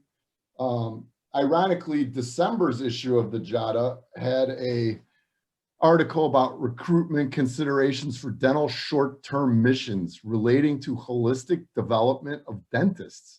So if you haven't opened your JADA, I thought it's pretty interesting how they try to quantify the reward. You asked me a simple question: what does service mean to me? That's a tough question. So I'll answer your question in a minute. What the JADA was able to determine is that the spiritual nature or holistic nature of caring and healing other people is very powerful. it's not just giving, you're actually using your hands to heal somebody. They talk about the emotional, intellectual, physical, moral, and social disciplines, and also the spiritual. So what does it mean to me? Well, I guess I got to go back to the beginning. I got involved in Armenia because of one reason, and that was my closest to my grandmother. My grandmother at the age of 13 and my great aunt at the age of 11 and a few other relatives actually survived the genocide in Turkey where they lived. Now, the genocide in Turkey is something that is well documented. There's plenty of information out there about the Armenian genocide of 1915. For those of you who don't know, 1.2 million women and children were marched into the desert.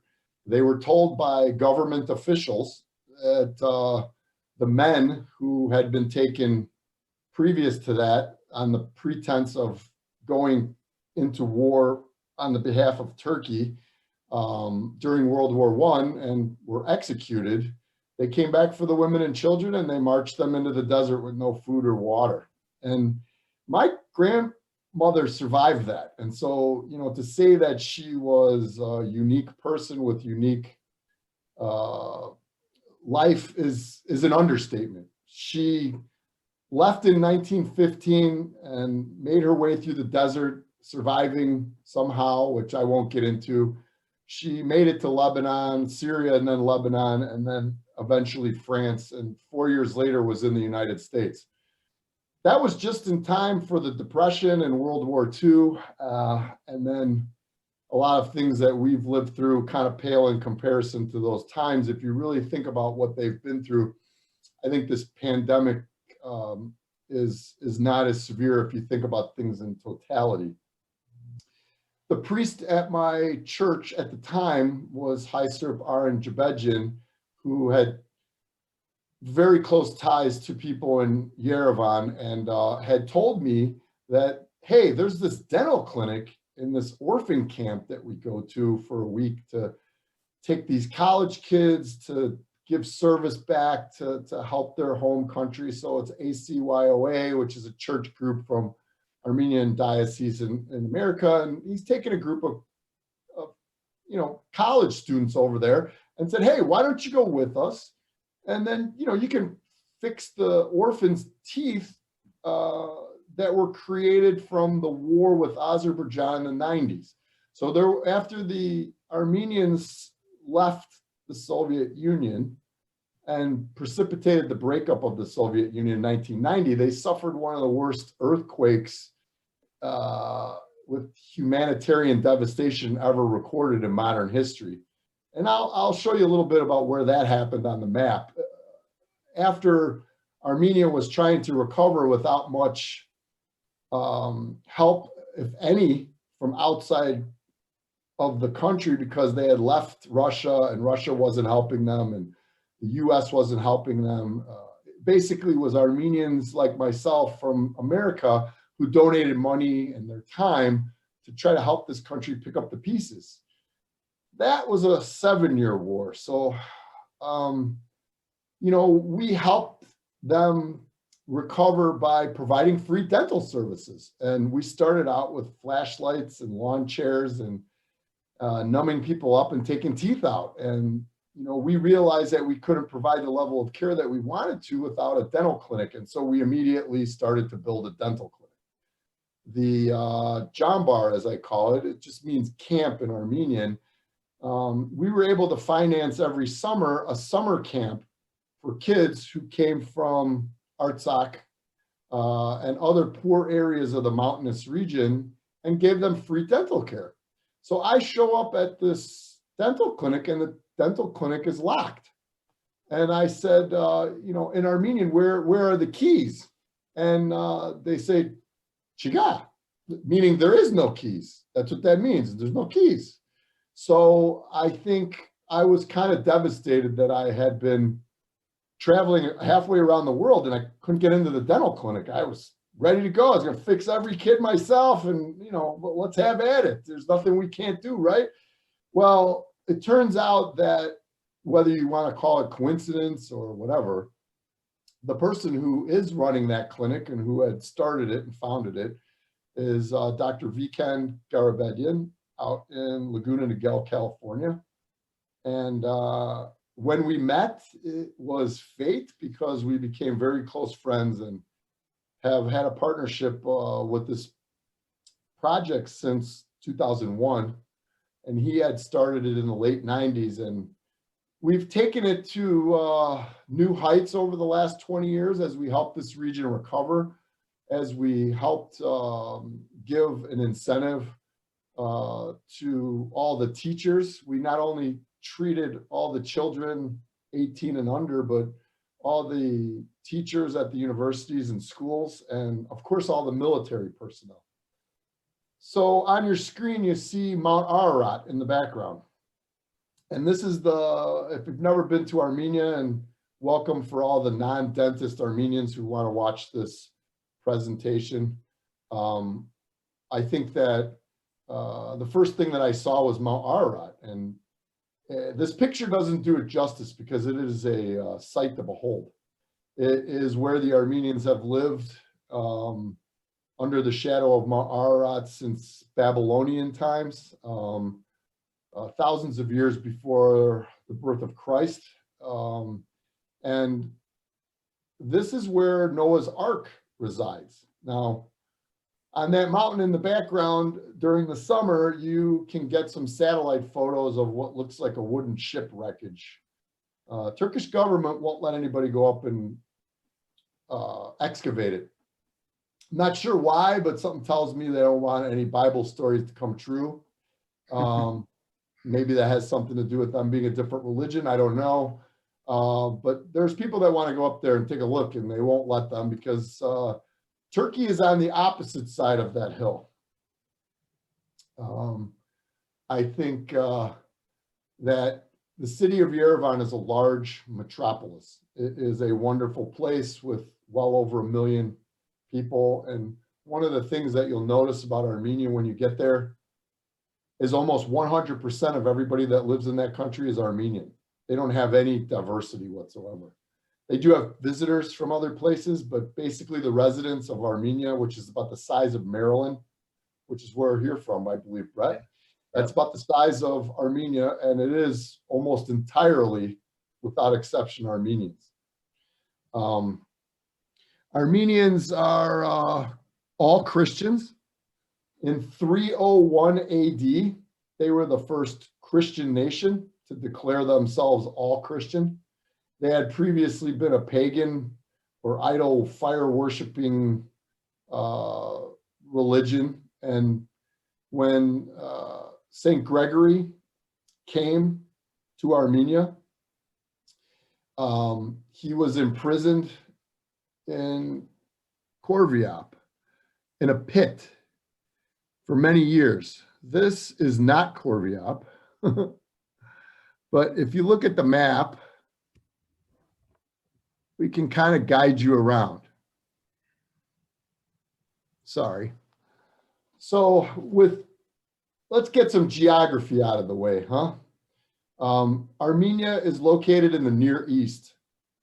That is between Middle East, Europe, and Asia. Now, with the center of the map being the most recognizable map feature is Lake Sevan. Lake Sevan is contained within Armenia, and it is in the center of your map. Yerevan is just to the left, and it is a major city. Just straight south of Yerevan is a place called Ararat. And if you look under the A of Ararat region, you'll see Corviop. Corviop is a church where St. Gregory had been imprisoned for years in this pit. And that was because he was trying to spread the word of Christianity. Unbeknownst to the king who put him in there, there was some nuns who were throwing him bread and scraps down into the pit. So after years of him surviving down there, the king Dirtad was starting to go insane. And his love for, ironically, one of the nuns, Ripsime, was making him crazy. And she told him the only cure would be to let St. Gregory out of the pit. And they eventually did. And he was able in 301 AD to convert Armenia to entirely Christianity. Since then, everybody around them has been trying to get rid of them, to be candid. I think that they have fought many wars over the years, whether it was Genghis Khan and his massive army that finally met its demise in a place called Amberd. And if you look in Aragatsun, right under the O of Aragatsun, is a place called Amberd. It's a fortress which at the time in 2001, the walls were still standing. It's also right near a place where my wife and I got married. And that place is called Derer. Derer means the place. This is Derer, where my wife Laura and I were married. My God, it's 2009. So in the background, you can see Mount Ararat. I don't know if you guys can see, but there's a little outhouse. Now you can't really see it. So they don't have indoor plumbing there. So down in the bottom left-hand corner is an outhouse facing Mount Ararat. Now, whether that is a little cold on the bottom in the winter, but what a view. Well, what a view to do your business. So this is also a 600-year-old church. And it's in the most amazing place I've ever been. When I first went there in 2001, again, it might have been coincidence. I don't believe in coincidences, but we got lost on our way to Amberd, and somehow we wound up here. And we met the curator of the church. And at the time, you know, this is just another church. In Armenia, there's hundreds of churches. They're thousands of years old, and they all have an interesting story and history. And they carry a presence of God more so than I think churches that are newer here. Let's just put it that way. Now, I was sad to find out after going through the tour and really becoming close friends with this curator who had to convince us to let him give us the tour in the first place. But this building is intact. All the earthquakes, the wars, the things that have happened in this region, and it looks like the day it was built. And every summer, these German architectural students would come and study it. How did they build this that it stood the test of time? And so they would go through all their mathematical formulas and survey and measure and this and that, and they were never able to come up with an answer. And so on the way out, the curator would always ask him, and his name is Gurkin. And he would always ask them, did you come up with your answer? And they said, no, not anything definitive. And he said to them very plainly, could it just be because God protects this church? And they had to go home to Germany and ponder that for a little bit. So this place was not having service. When Armenia left the Soviet Union in 1990, had the earthquake and then the war. The Soviets had cleaned out all the altars and taken all the gold and stuff off the altars. And basically it was not suitable in the church's eyes to have service. Kind of a bummer. And so every summer I would pay visit to my friend Gurkin, and we would sit in his little shack that you can see that's right next to the church, directly mid-bottom.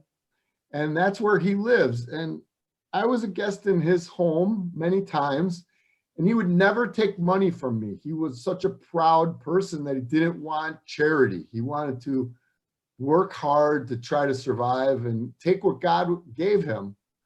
And that was to protect this church and to live here and be its curator, self-appointed.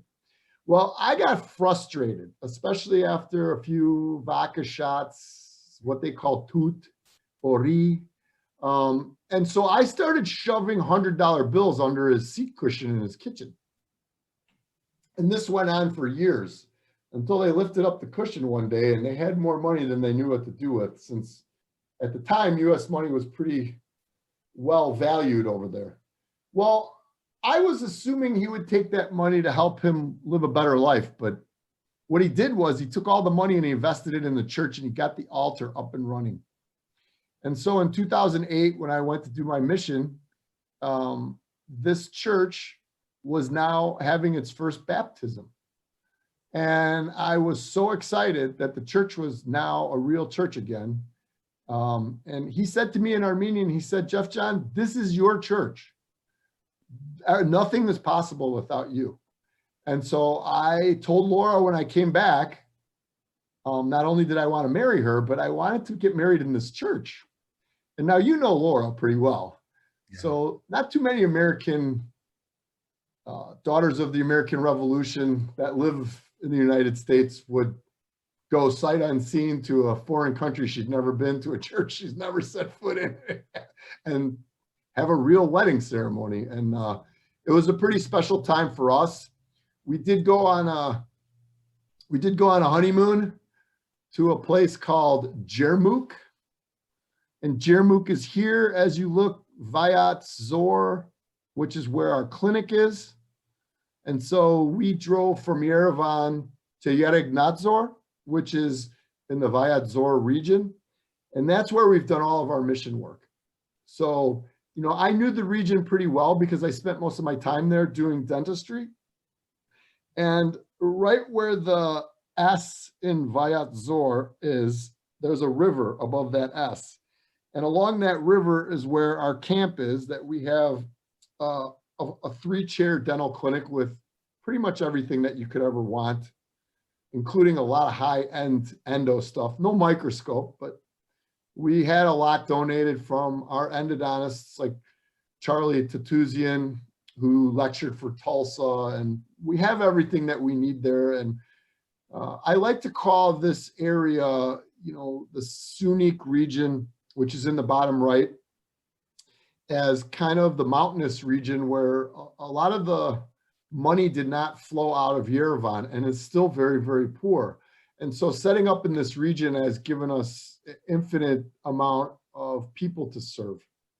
And as we went to our honeymoon in Jarmuuk, Jarmuuk is a place where the water comes straight from the mountain, and it is the purest, most minerally enriched water in the world. So much so that they call this water medicinal water. And they can legally put that on the label because of the amount of minerals that are in that water. People come from all over the world. They call it a fountain of youth. And we have drank from that fountain of youth straight from the mountain. The problem is it started to turn into a tourist area by the time we got there for our honeymoon. And we lasted about one night with the construction and the stuff that was going on to try to entice people to come from different parts of the world and see this incredible treasure that Armenia has. And so honestly, Brett, Laura and I spent our honeymoon in an orphan camp, and I did dentistry when I was supposed to be relaxing. Yeah, but that made it even more meaningful. It makes me happy to do it. And I felt like sitting around in that place wasn't for us. And so we left. And, you know, we've been able to treat hundreds of people each summer and provide them a place to stay as a summer camp for the kids. And if you look over to the right, the hashed area is surrounding some colored areas. That entire region is what I call Artsakh. It is the mountainous republic of Nagorno-Karabakh. And that area is what has recently been changed. So let's get our bearings here. To the left is the direction of west is Turkey. Turkey is on the other side of Mount Ararat, which we just pointed to on the map. North is the country of Georgia. On the east side of Armenia is Azerbaijan.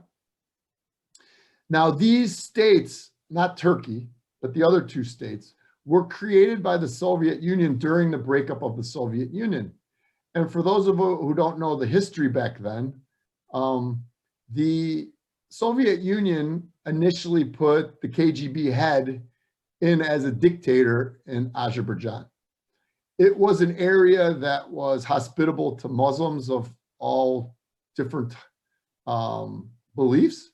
And Georgia was more the democratic state, holding elections and kind of a go-between Turkey and Azerbaijan, with Chechnya and Russia being to the north between the Caspian and Black Sea.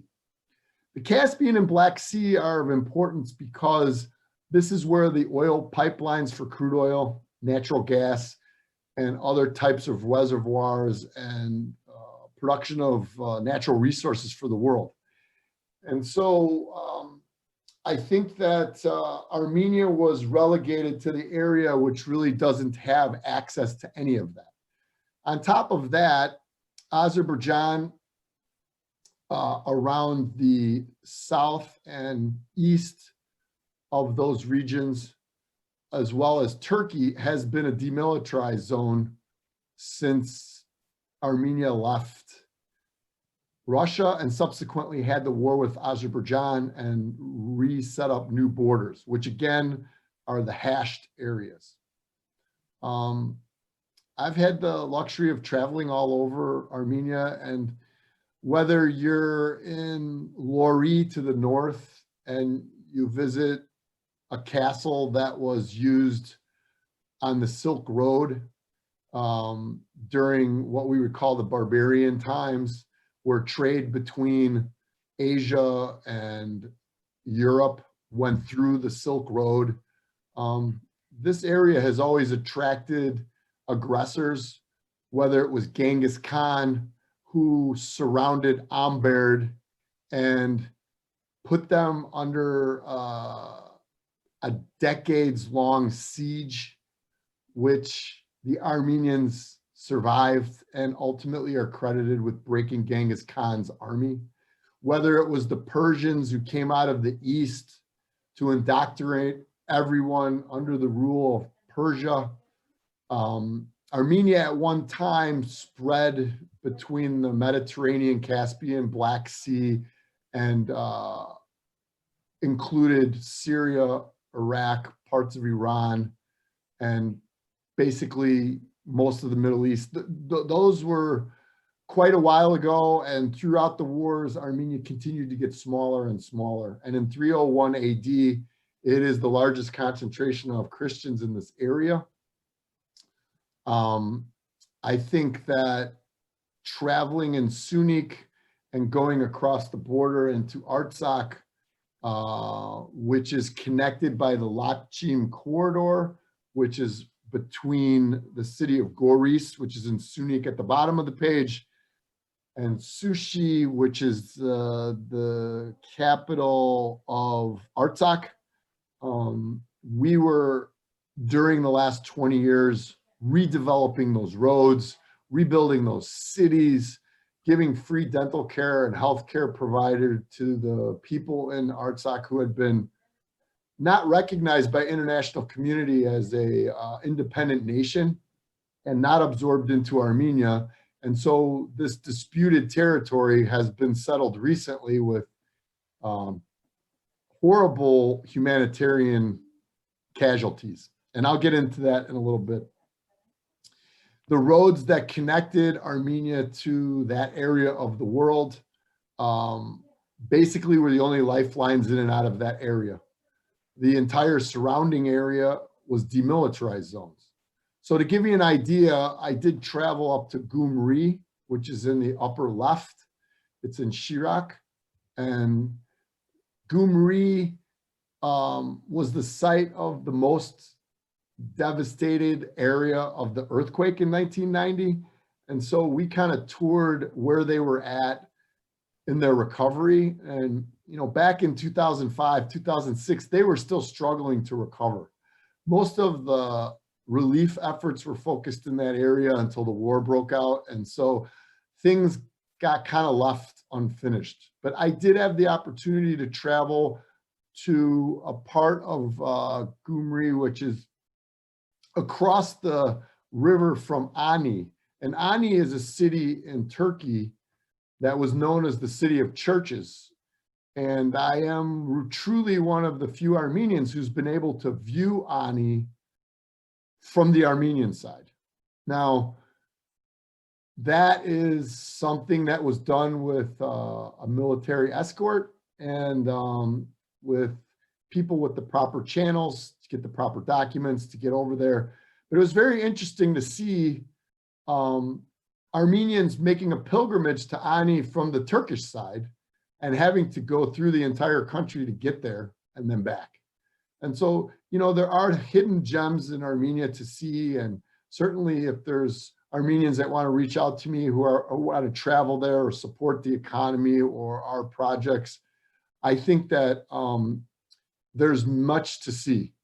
Although this year has changed things quite a bit, you know, I'll go into some of the changes that happened recently, but let's get back to the what we do over there. So this is Artsakh. This is a picture of the region that was devastated. This is their iconic symbol. It is a giant statue of Mamik and Babik, which is mother and father.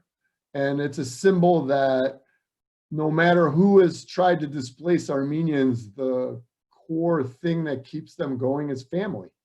And I think we've all learned that this year, that family is really what drives not only a nation, but a culture, an ethnic background, race. I mean, what makes us all unique is our family. And so this is symbolic, and unfortunately, I don't know if it's still standing. Having done so much work with the military personnel that have defended that region, I actually was awarded something I probably don't deserve, which is a Medal of Honor in the Artsakh Army. I don't believe that anyone who has not been in the line of fire, maybe I'm wrong, has been awarded this medal. So you can see the direct relationship that we have with the military. The military is the people that we depend on to keep the area safe. They're on 24-hour watch for the last 20 years. And I didn't understand why until a few months ago. So this is us, obviously pre-pandemic. I wouldn't call me out for any PPP violations. There's no OSHA over there. We were unable to secure an autoclave, and we've used cold sterile and heat sterilization for everything, along with disposable things that we donate. I do have my mask off, but that was for the picture. So don't get the impression that we are working without proper PPE. We've had multiple doctors, including Garo Nazarian from Manhattan and Charlie and Vikan from California that I've mentioned already, and Robert Garabedian and others who have come and helped us. And what we've done is we've taken the opportunity to take dental students to get them some on-site legal dental training. We've also taken the liberty to train dentists from Armenia. So when I go over there and I'm working on these patients, they speak a dialect of Armenian, which is Eastern dialect. After the genocide in 1915, the diaspora, or the people from Armenia or Armenian roots who do not live in Armenia, we call them the diaspora, they speak Western Armenian. So when I brought these Armenian speaking dentists from America, they were having trouble communicating with the kids. Now, my Armenian isn't great, but I do speak pretty good dental Armenian, and I do know how to communicate with things like open wider, open big, where does it hurt? Are you numb yet? Where's the pain? You know, these type of things were pretty easy, but translating, we felt that training Armenian dentists and making sure communication lines were good was so important. But what we didn't realize is we took a lot of dentally trained Armenian dentists who, by the way, are very good, like all Russian dentists, at surgery. You know, the blood and guts of what I call military dentistry is very simple. It's something that we all went through in the spring.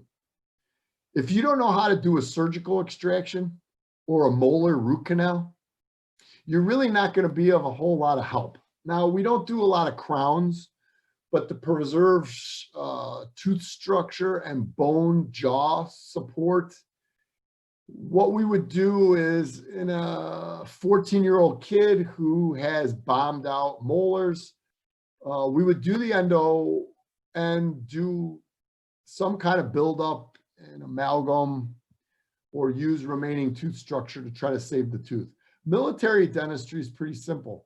It means that you may not be able to do a follow-up visit for the patient, which means we did use amalgam because I think its survival rate without any preventative care is a little bit better than composite, especially for large restorations.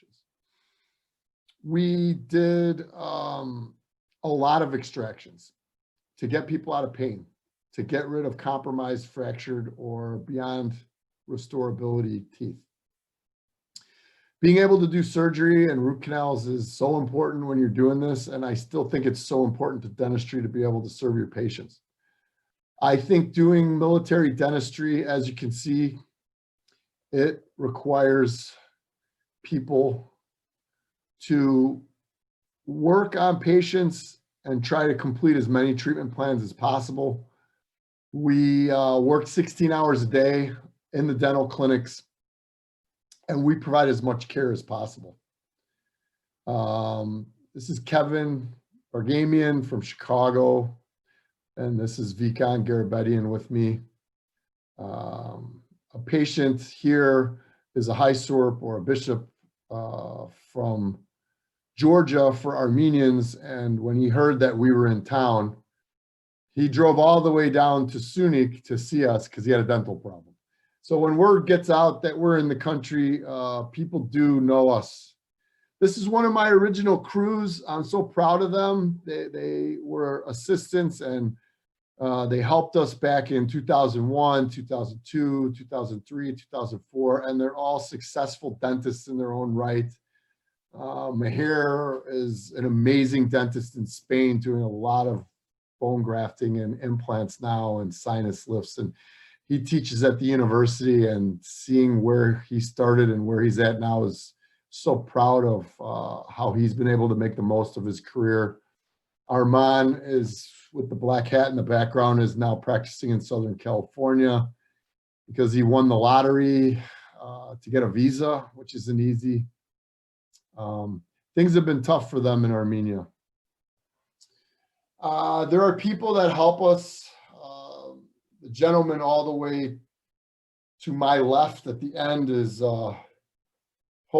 Hovig is a physician radiologist in Yerevan and has dedicated his life to helping us. He's been my personal driver and protector.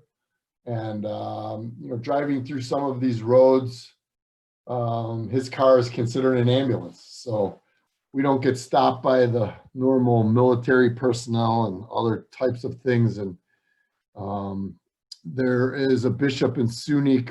His name is Ibrahim. Ibrahim has helped us make these projects come true. In the background is sunset at Noravank.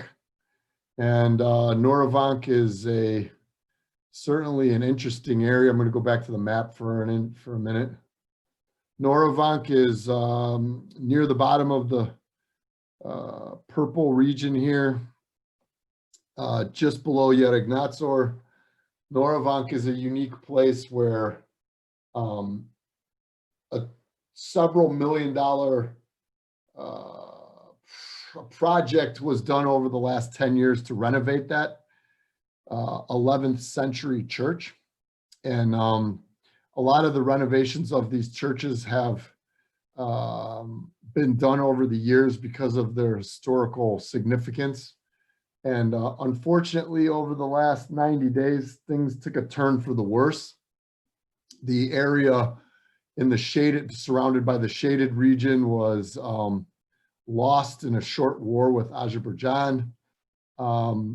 This territory had been disputed, and without being able to come to a reasonable resolution for both sides, Azerbaijan enlisted the help of Turkey, and Turkey utilized weapons through NATO that were developed by Israeli and US weapons scientists. And to be honest, what they created was pretty amazing. They created it to try to find and root out Osama bin Laden in the mountains of Afghanistan. The mountainous region in that area is similar terrain.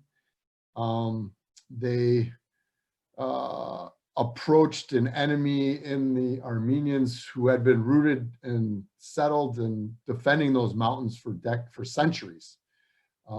They maintained the high ground, and unfortunately for everyone, they basically took a lot of the ethnic minority in Azerbaijan. They coerced, forced, blackmailed, whatever you want to say, to try to be the first wave over the mountain to retake what they said is their land. Now, in retrospect, Azerbaijan was created in the late 80s in preparation for the dissolution of the Soviet Union.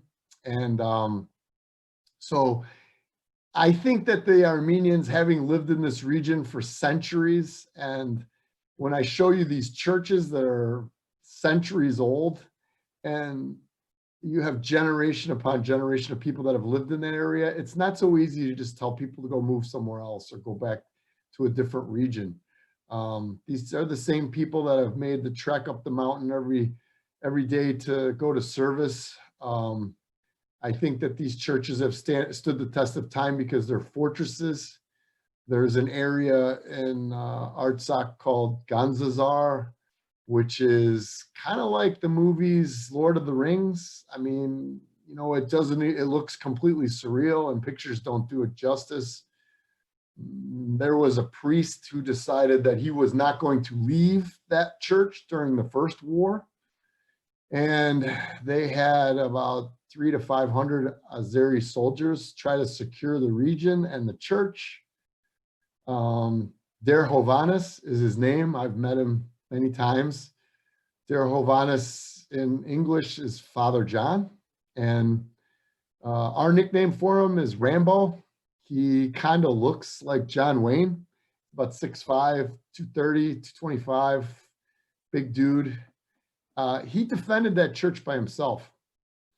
He would climb at night into the mountains and fire at the Azerbaijan troops, and then hike around to the other side and fire from the other side. And eventually they left because they thought that they were surrounded by an invisible Armenian army, which turned out to be one guy.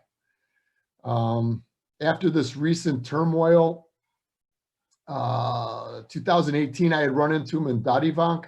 Dadivank is a very old church where different frescoes from pre-BC were discovered, and architectural archaeologists from Europe, Italy, all over the world came, and they were studying that church. And I happened to run into him there. And you know, he was on to the next challenge of trying to preserve these incredible treasures of history. And sure enough, when this turmoil broke out in September, he refused to leave, and some of our soldiers remained behind in disregard for the treaty. And eventually the Russian troops have helped protect that area. But this is what we're talking about as far as once the initial wave was met and a lot of the initial citizens, I want to call them, because I don't believe that they were soldiers, met an untimely demise at the hands of the Armenian military. They then broke out the Turkish military support, and the Azerbaijans rolled out these new drones. And basically they were able to root out most of the area with relentless bombing of ballistic missiles of the newest technology, and also using drones to reclaim the highland. They put them in a very bad position, and then they signed a treaty which gave this land back to Azerbaijan. Now you'll notice there's an area right in front of Bedzor, or Lachim corridor as we call it, the one connecting place, and that's Sushi.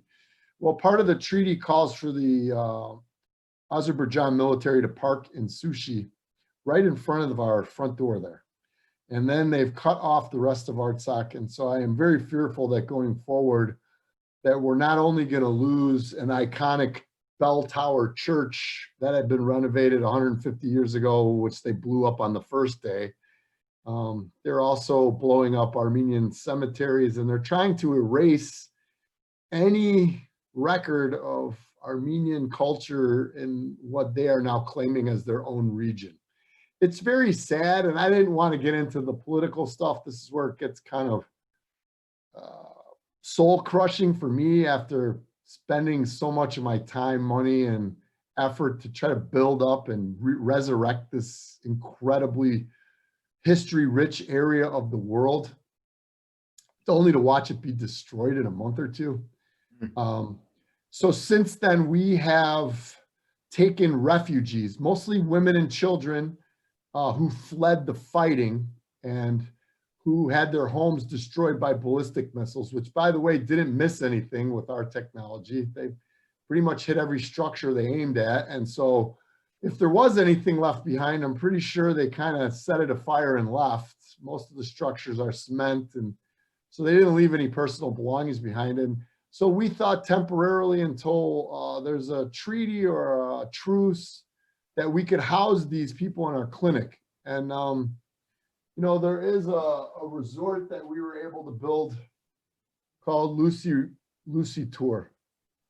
And Lucy Tour is located in Viatzor, and Viatzor just near our camp and dental clinics. We built this for two reasons. You know, spending all this time, a couple weeks a summer with orphan kids. And when I say orphan kids, I really mean children who may have a mother or grandmother or both, but don't have older brothers or fathers or grandfathers because of the fighting. And I think that those kids are always given an opportunity to get the free dental care. And then we also wanted a place where people could come and visit the area in comfort, you know, a little bit closer to a resort like you would find in Yerevan. And this is really the only facility outside of Yerevan that kind of is really cool to stay at. And there's horseback riding, and there's all kinds of things that you can do there with a pool and a little bit better accommodations than the camp. And so we did install a dental clinic at the resort, and we did continue to finance our dental clinics with the 3 chairs in Yeragis, which is what I call Jambar, where we started and where we continue to see patients every summer. But we also got 2 mobile clinics, which I'll get into in a minute. During all of the fighting, we took in about 300 refugees, and other places across Armenia took in refugees. We're still housing those 300 refugees, and there's other places that are doing the same. We are financing the clothing, the heating, the feeding, housing of these people. We've raised enough money to build a school. And so, you know, these things are things that we've been able to do during a horrible crisis. So it's not just about providing dentistry, and it's not just about providing dentistry for the military, which was always one of our focuses, but this is a bus that we created. So we started out with one bus, and the bus would go down to the poorest regions of the mountain area, and we would service the people in that village until we got everybody taken care of. The assistants that we used during our 2 weeks there that we trained were some of the dentists that would man these mobile clinics. And the mobile clinics ran all year round with our funding. The mobile clinics serviced most of Sunik and Vayat Zor area. Each of the dentists were paid by us to give free services. We supplied all the dental supplies, and there's a lot of logistics about getting supplies and dental needed materials into and equipment into the country that you want to do work in. The mobile clinics are nothing more than buses that we've retrofitted with 2 dental chairs, units with everything that you would need, and an x-ray unit. Patient comes into the bus and they get treatment. This is our newest bus, which we had retrofitted in 17, and we were going to get up and running after the summer of 18. They had a particularly cold winter, and we parked the bus at the military base that is in that region, and they watch over it for us while we continue to do dentistry during the winter months on the military personnel. That military personnel was charged with maintaining the bus. Unfortunately, we had a little mishap with the engine. They drained the water out of the engine, forgot to refill the water when they started it up in the spring. And so that bus went KO'd, and somebody felt so bad for us. We had a benefactor donate us enough money to get another bus up. Now we've repaired the other bus. So we have 2 large buses and a small bus that we've relocated to Yerignadzor, since that's one of the largest regions in the area. And that region is now currently been doing mobile dental services pro bono since October, end of October, beginning of November, and we'll continue to do so as long as we have funding. We continue to see refugees and take care of them in our 2 clinics, both in Jambar and in Lucitur. An ironic thing about the naming of Lucitur, which I didn't have anything to do with, but my grandmother, who survived the genocide in 1915, well, her name was Lucina, and we called her Grandma Lucy. So this place certainly seems like a second home to me, and we have done a lot for the different people. In the center here is Abraham Sirpaizan, and this was a rare occasion where we were celebrating a wedding, and got to do so together. And it was one of his visits to the US, which is rare. The other thing that we did is, you are looking at a new clinic.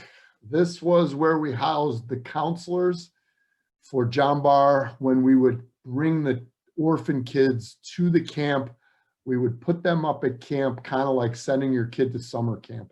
We had counselors which we housed in these shacks, or kind of minimal insulated buildings across from where the kids stayed, and right on the river.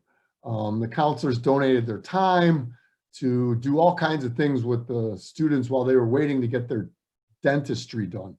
So the first day you would come in, you would get an assessment. We went through every single kid, did a treatment plan, prophy, fluoride. We chose not to do sealants because under these conditions, an improperly done sealant, according to Dr. Gordon Christensen, can be more detrimental to a tooth than not putting a sealant. And so we don't want to trap any bacteria, create an endo situation, and not be able to do a follow-up. Again, we're doing military dentistry. So we identified every cavity that we could fill. We did those. We took care of any teeth that needed to be extracted, including baby teeth to facilitate occlusion. non-restorable first and second molars. We always have an endodontist going at all times, 12 to 16 hours a day.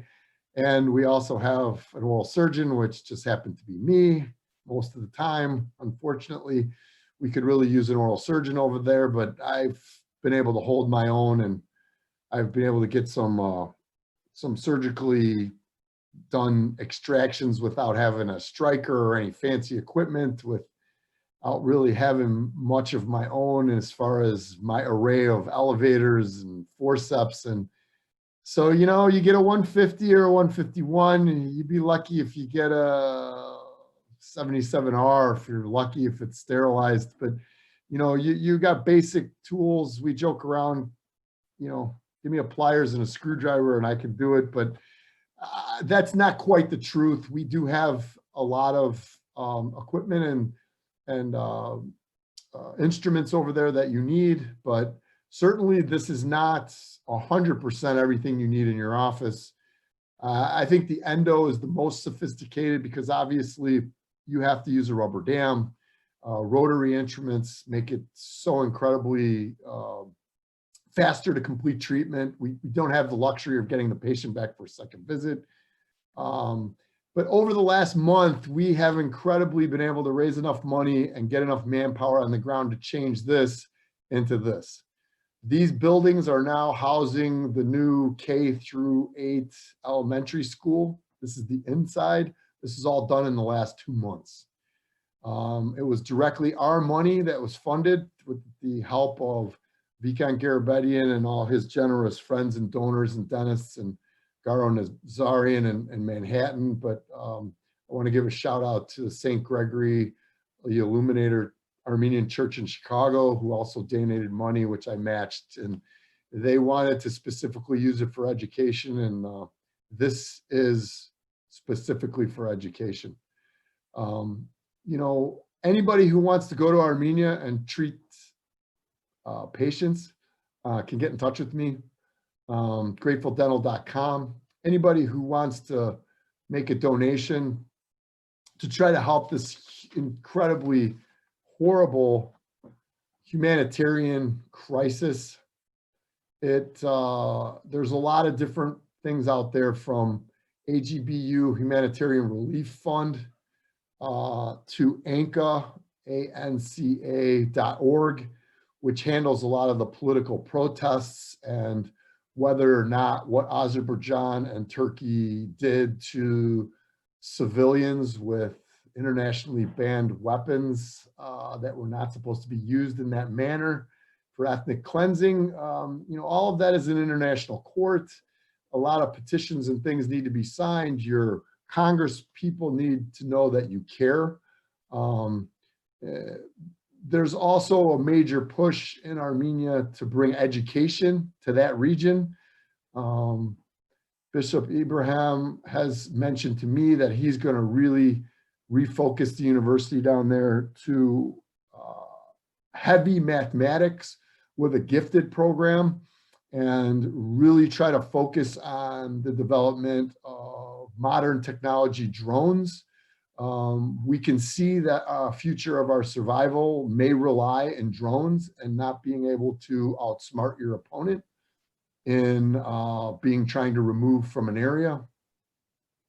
But more importantly, if you want to help our cause and these refugees that we're caring for, we thought was temporary, but looks indefinite at this point. The Meri border of Armenia, which I'll go back to just briefly, is on the southern border where Iran is.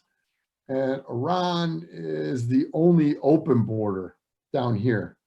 Now, originally I had mentioned to Brett that this Meri corridor was going to be turned over to the Azerbaijanis, but the Azerbaijanis tried that, the Russians tried it in the tree, but ultimately Iran said, no way. We are going to control that border. And so that's something that I mentioned to you that I was incorrect about. This border continues to be controlled by Iran, and Iran is trying to help with this unprecedented humanitarian crisis. Russia is now stationed troops around the Lachin corridor. They will stay to up to 5 years to keep the peace, unless one of the sides decides they don't want them anymore, which makes me concerned that the Azerbaijani military, which just moved into Sushi, right in the front of the only way in and out of Artsakh, may ask them to leave. So, this may get worse, it may not. We're hoping for a peaceful resolution, but as of right now, that border remains the only open border. We'll continue to do our thing over there. We'll continue to train Armenians. We'll continue to employ those people to take care of the need of access to care in this region while we're not there. We'll continue to try to focus on education and healthcare. The parosfoundation.org, anybody can make a donation through that website.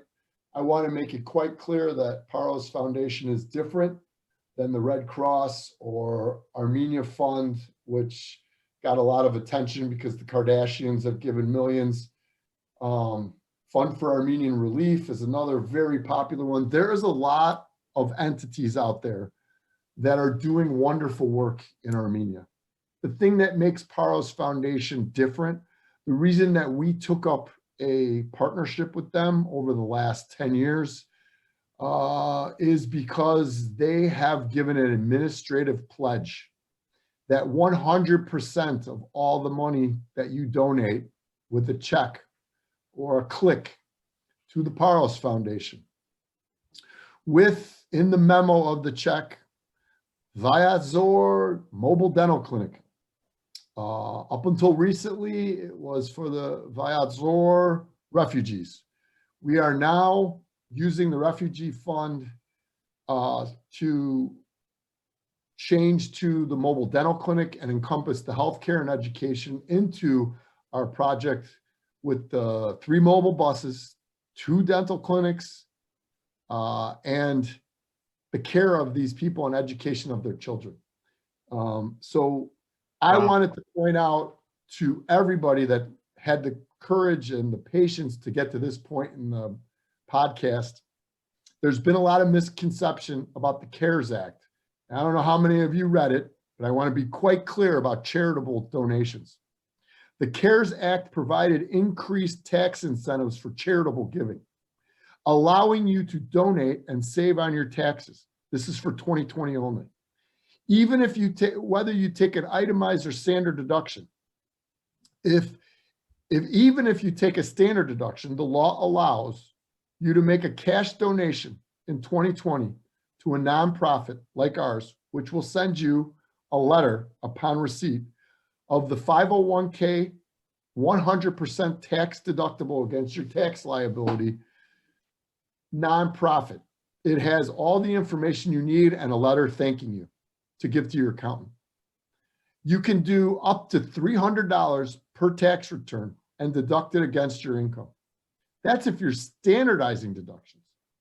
If you are itemizing deductions on your tax return, which a lot of dentists do, or you should be doing, you aren't subject to the $300 limit for charitable donations. In that case, you can elect to deduct cash contributions made this year, meaning to 2020, up to 100% of your adjusted gross income. That means nobody should ever pay taxes for 2020. If you have made a profit and you are showing that you might have a tax liability, you can get rid of that tax liability up from the usual 60%. And this change is only for the tax year 2020, unless Congress extends it. And so what I'm going to ask everybody to do is get their checkbook out and write December 31st, 2020, which is yesterday, and write at least $300 or whatever you can afford to reduce your tax liability exposure come April 15th and put it to a good cause, not just for dentistry, but for the education of oppressed and brutalized people in an humanitarian crisis. To try to care for these people during a winter where they have no clothes, they have no heaters except what we give them, gloves, hats, boots. We are providing all of this, as the AGBU is. 100% of everything that you donate to the Paros Foundation for Viadzor mobile dental clinic will reach these people in its fullest entirety. Now, anybody who knows anything about charitable donations, March of Dimes, Red Cross, who's your favorite, Brett? I don't even know. Yeah, I mean, I tend to go with organizations that don't use the money for administration and salaries and things. So they're all different, but on their websites, because of a law passed about transparency, there's never 100% of your dollar that gets to what the project is doing. There is 70%, anywhere from 30% to 70% of it that covers administrative costs, pays the people that do it. Everybody involved with what we're doing is doing it without being paid and for the betterment of these people. So, Brett, thanks for letting me get this information out. I can be reached at gratefuldental.com. My website, if you click on the homepage, COVID-19 tab, has all kinds of things about how much vitamin D to take, how much zinc to take to virus-proof your body, what kind of masks are appropriate, how to make a level 2 or better homemade mask, the differences between different masks. It talks about lots of different things, including our projects in Armenia. awesome. So if anybody needs to reach out to me, gratefuldental.com. If anybody wants to make a donation, parosfoundation.org. I hope that everybody can find it within their heart to help these Christians who are surrounded by people who would have them leave where they've lived for centuries. And as an Armenian who spent so much time with them, I can promise you they are not going to leave unless it's in a body bag. So let's try to make a situation where that doesn't have to be the solution. Awesome. Awesome, Jeff. Thank you so much, man. Such an impassioned presentation. So grateful for you and all that you're doing to help other people. You really inspire me in that way. And I want to wish everyone who joined us a very, very happy new year. Jeff, thank you so much. Enjoy the day with your family. Parosfoundation.org. Make your donations. I've donated to them. I get that letter that Jeff spoke about in a hot minute after the check goes in. So definitely, please help these people. And Jeff, thank you so much, man. Happy New Year. Thank you for your friendship. Thank you for sharing all your knowledge today. You really just such a wealth, such a great resource for all of us. And so here we are, 2021. Let's make it great. Hey, 2021, thanks for giving me a platform to tell people about some things they may not know about. Unfortunately, it hasn't got great coverage in the media. But I think it's important to recognize that there's people that are in need of help. They're fellow Christians, and they really could use our help, not just in dentistry, but giving back to dentistry. I think that there's no better feeling than to give somebody dental health that couldn't afford it. Yeah, I'm with you. I'm with you. Beautiful. 21, let's rock it. Let's do it. Happy New Year, everyone. Thanks so much, Jeff, and we'll be talking to you soon. Sending love from Chicago, everyone. Bye-bye.